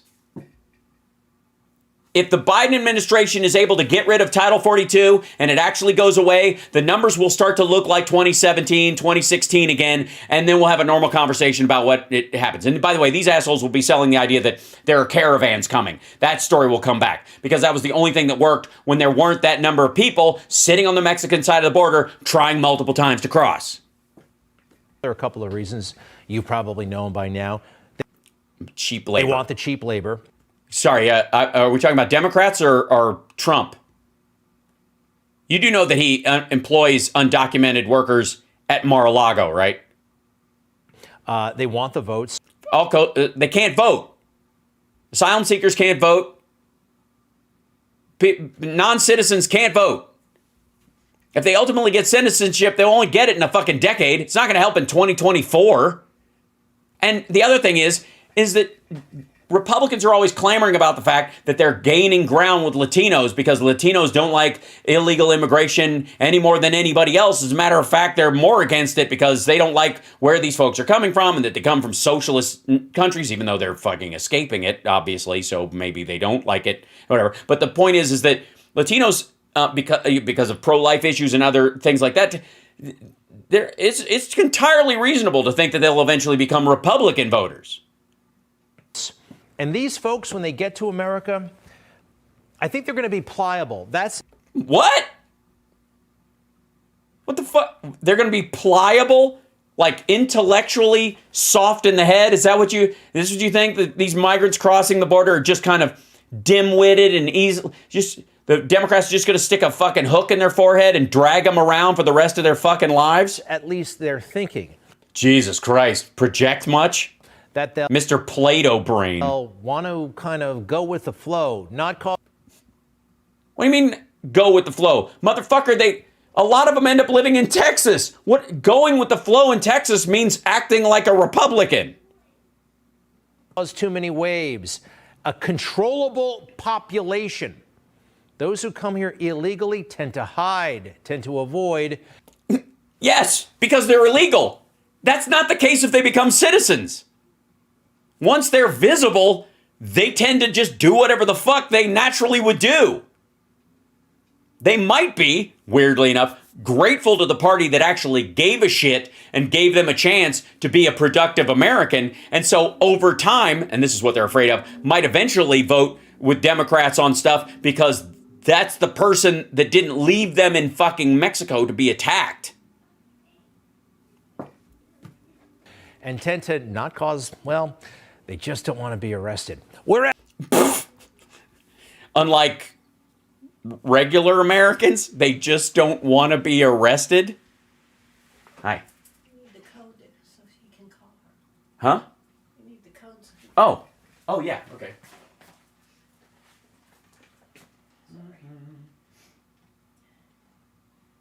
Let's do this. Hold on 1 second. Turn that off. Turn here to here. And then there. And then... There you go. That's it. There you go. Cool. Love you. Thank you. Hi. Sorry. Family stuff. Welcome. As people who come here... But, no, by the way, thumbs up. Anybody? I mean, I'm pushing back on this stuff. And I'm doing a pretty spectacular job of it, by the way. And introducing, I would say, new ideas into the conversation. You're welcome. Glad to be of service. And all I ask is just subscribe and, donate and help. But that's if you can. If you can't, enjoy the show. Legally through that great big beautiful door and raise the right hand and say, oh, he's so disgusted. We support American values. We want to be a part of this. Well, these are the folks that we like in America. Of course we do. And the assumption is that anybody who crosses the southern border seeking asylum isn't that way. Citation needed, fuckhead. All right. Misery. So with all this going on, guess who's back in the news? Jack Smith. What do you mean back in the news? This is an ongoing story. Ring a bell? Yes. The guy you couldn't figure out why he was wearing the purple robe because he was part of the tribunal going after war criminals, and that's what they wear. Yikes. He's going to give me bad dreams. This is the... Dude, you don't have any good dreams. The special counsel that was appointed a couple of weeks ago to investigate Donald Trump. What do they want on him? Oh, yeah, the documents of Mar-a-Lago and January 6th stuff. Uh-huh. Yeah, it sounds pretty solid. Before we get to the news item on him, quick review. His family has given money to Barack Obama. Oh, dear God. They wanted a black president? Yikes. His wife is a documentarian. $1,000. Obviously, this means they had the Bidens on a leash, as you know, beforehand. Look, I want you to know I gave $1,000 to the Obama campaign, and if you want that same $1,000, you better let me go after Donald Trump. Who does I Love You movies about Michelle Obama. This is the guy, the impartial. So, yeah, again, I don't see a problem with either. Guy, and he also wears a purple tunic to work for some reason.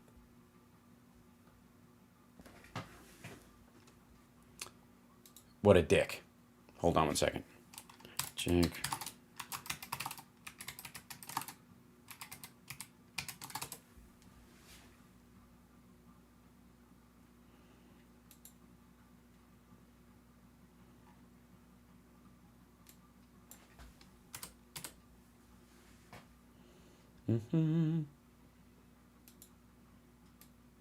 Hold on one second.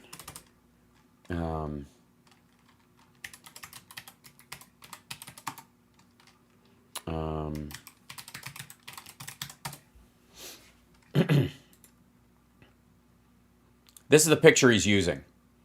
Who's DOJ special counsel? Okay. Former DOJ prosecutor Jack Smith at the Kosovo Specialist Chambers Court in The Hague, Netherlands. That he's wearing the appropriate attire for The Hague. Which is why Trump is scared. This is the guy who's going to be independent and neutral when it comes to investigating Trump. And by the No. People who adjudicate are independent and neutral. Investigators oftentimes are aware of the criminality of the person they're going after and are trying to gather evidence to support that idea. Because we're long past the part where people are like, I don't know, did he give a speech at the Ellipse? By the way, he was appointed in November. Where the hell is he? Working? We've heard a lot of Jack Smith, but we haven't seen much of him. He's been Yeah, he's not a spokesperson, fucko. He's doing a job he just got. in Europe. He's been recovering from a bike accident. My colleague Paula Reed is told, though, that he will be returning. Okay, so he had a bike accident in Europe and he's getting better. Oh, so somebody tried to murder him so he couldn't he didn't bicycle past a Russian dude who sprayed him in the face with anything, did To he? the U.S. in early January. Part of what he wants to do is he wants to set up an office outside of the Justice Department, get these prosecutorial teams. Jeez, everybody wear those fucking purple tunics? Gee whiz, Greg. Teams under one roof. It's almost like everybody there wears that. By the way, Greg, you're playing this clip, fucko.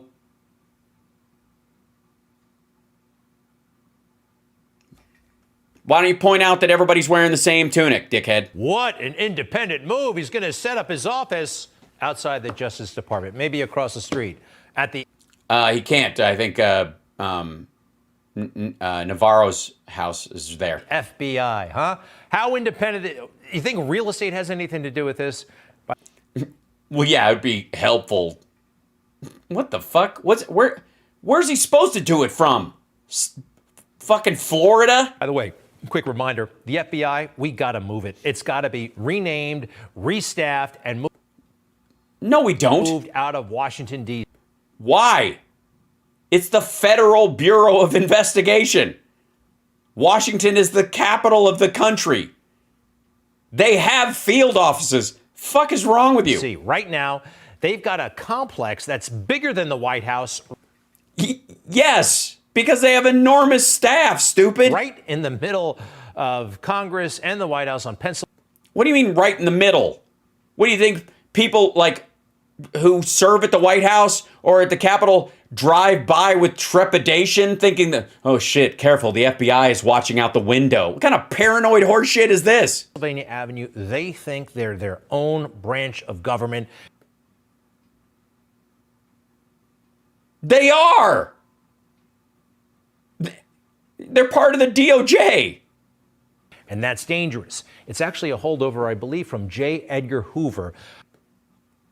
Oh, God. What, that belief? Who seems his legacy is alive and well at... Why? Because of the dude Trump put in charge? By the way, Greg Kelly couldn't be happier that Comey came out and talked shit about Hillary right before the election and gave the presidency to Trump. And then when Trump fired him, he was like, Trump's the king, man. He can fucking fire anybody he wants. And then whoever he puts in, he knows the best people. Anybody, they're the best people. And then Christopher Wray's a plant. At the Bureau. J. Edgar Hoover, of course, abused his power, was an unethical man. Right, so you're saying he and Trump would have gotten along. Cut corners, big and small, to achieve more power for himself and the Bureau. How little has changed. Jim Comey. Wow. You know, I actually went through his book recently. You went through his book. You know, because Greg can't actually say, I read something on the... I mean, nobody's going to believe that shit. I went through his book. I looked at some of the pictures. He deliberately tried to sabotage the Trump administration. There is only a Trump administration because of James Comey, dum-dum. And for now, it looks like he... Same thing with Mitch McConnell. They hate Comey, they hate McConnell, and the only wins that Trump ever got that have any legs are shit that McConnell gave him, including the fucking tax cut, and that Comey delivered the presidency to him. He almost got away with it, although Donald Trump was able to accomplish some amazing things. Was he? Such as? Listen to this. I was worried very much about being in kind of a J. Edgar Hoover type situation. I didn't want him thinking that I was briefing him on this to sort of hang it over him in some way. Yeah, he meant he didn't want to be perceived as J. Edgar Hoover. But he had to tell him that this interference information was coming. And that was the problem because Trump is a paranoid asshole. Yeah, the dossier. I actually read his book, a portion of it today. A portion? Oh, man. At least he's relatively honest. Comey. He relished the opportunity. Oh, boy. The FBI director, isn't he supposed to talk to the incoming president? Yes, he did. He didn't, until he had that salacious, phony dossier to tell him about. That's when he made the appointment.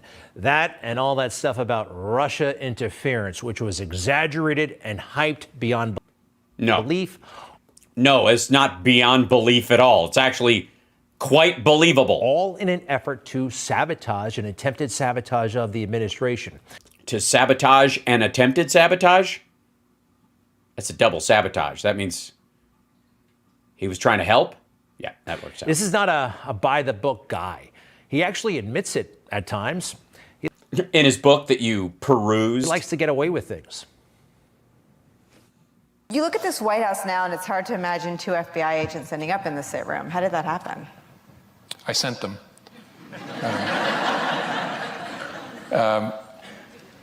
Something I probably wouldn't have done or maybe gotten away with in a more organized investigation, a more organized administration, in the George W. Bush administration, for example, or the Obama administration. In both of those administrations, there was process. And so if the FBI wanted to send agents into the White House itself to interview a senior official, you would work through the White House counsel, and there'd be discussions and approvals and who would be there.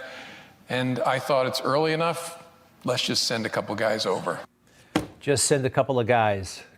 Yeah, just a couple of guys. Nice government you got here. It'd be a shame if we have to break it. Corners, maybe you can get away with it. Well, and also, by the way, it never got better. It didn't matter that it was early.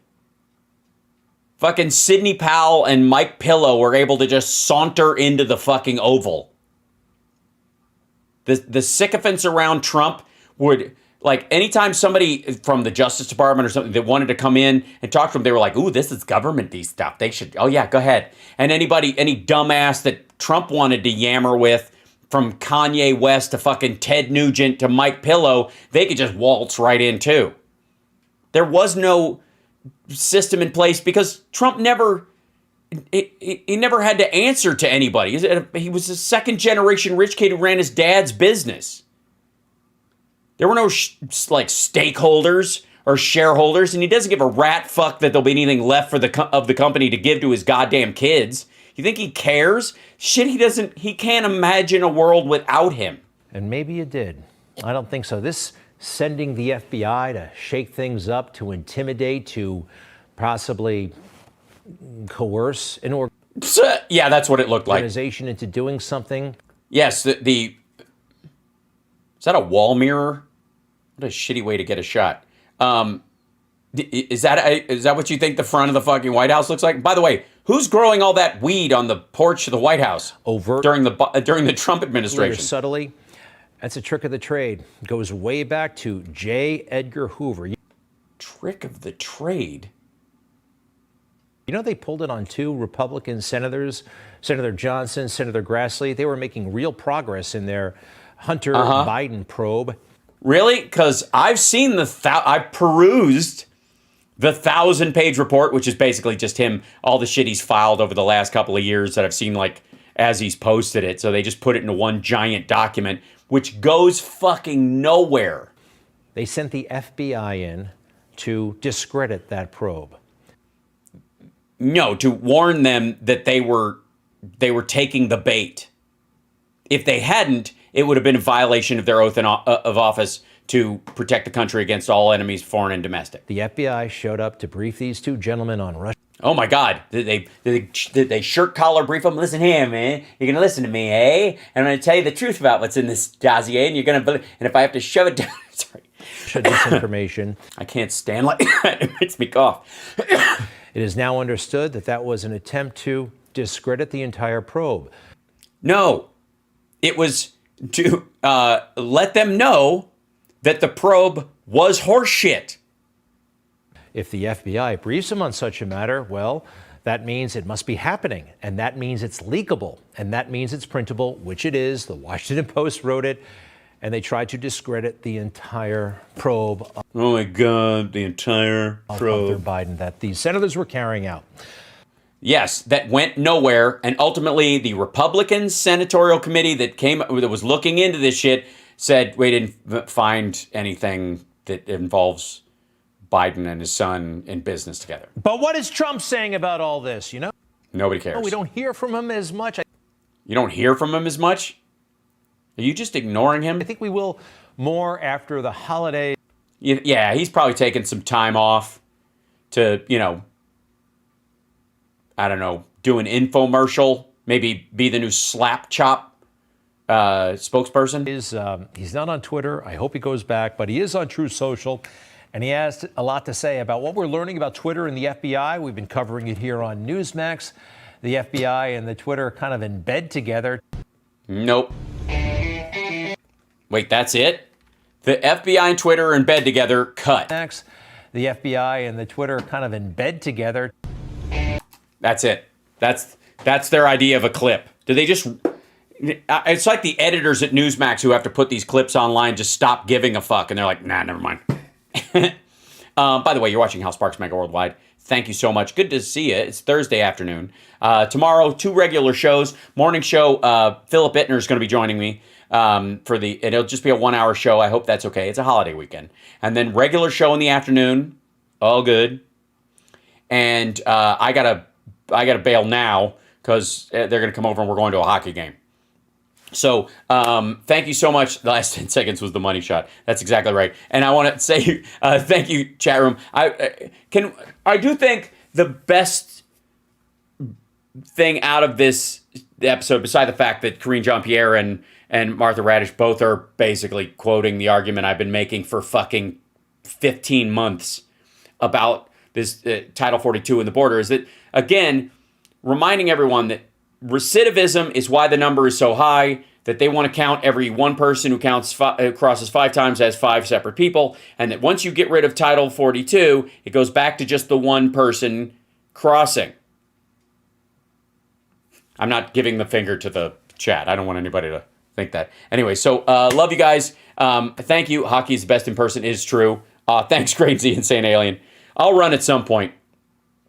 Have I heard of RSV infections? Yes, I have. It was going around my kid's school. Hopefully it will pass by the time he goes back after winter break.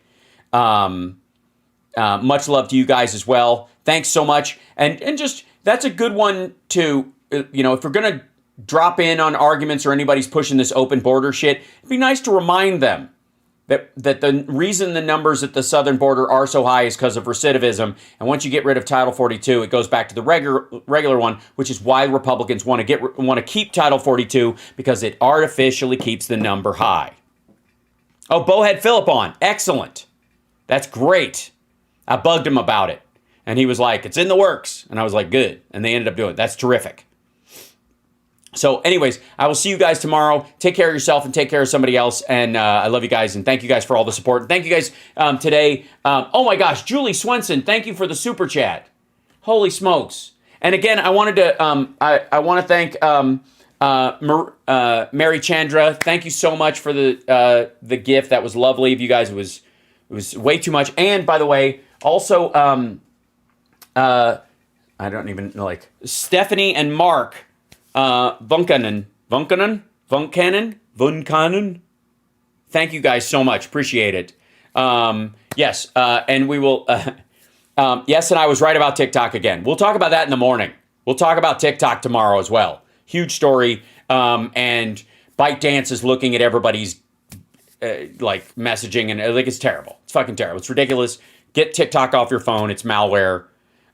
So thanks so much, and I will see you guys. I'll let you know how the hockey game was, and I'll post some pictures and shit like that. And thank you again, patrons. Hope you enjoyed the stand-up show. Again, I'm going to be doing it every month, and we will continue that. If you ever want to see me live doing stand-up, and I'm in your town or around, and you're a Patreon supporter, you and a guest can come for free no matter what level you're at. So there you go. And thanks to our mods. Yes, absolutely. Andrea and Mark and our good old CSL who take care of you guys. Appreciate it. Carl, everybody, love you. See you tomorrow. I gotta go. It's a hockey game. Bye.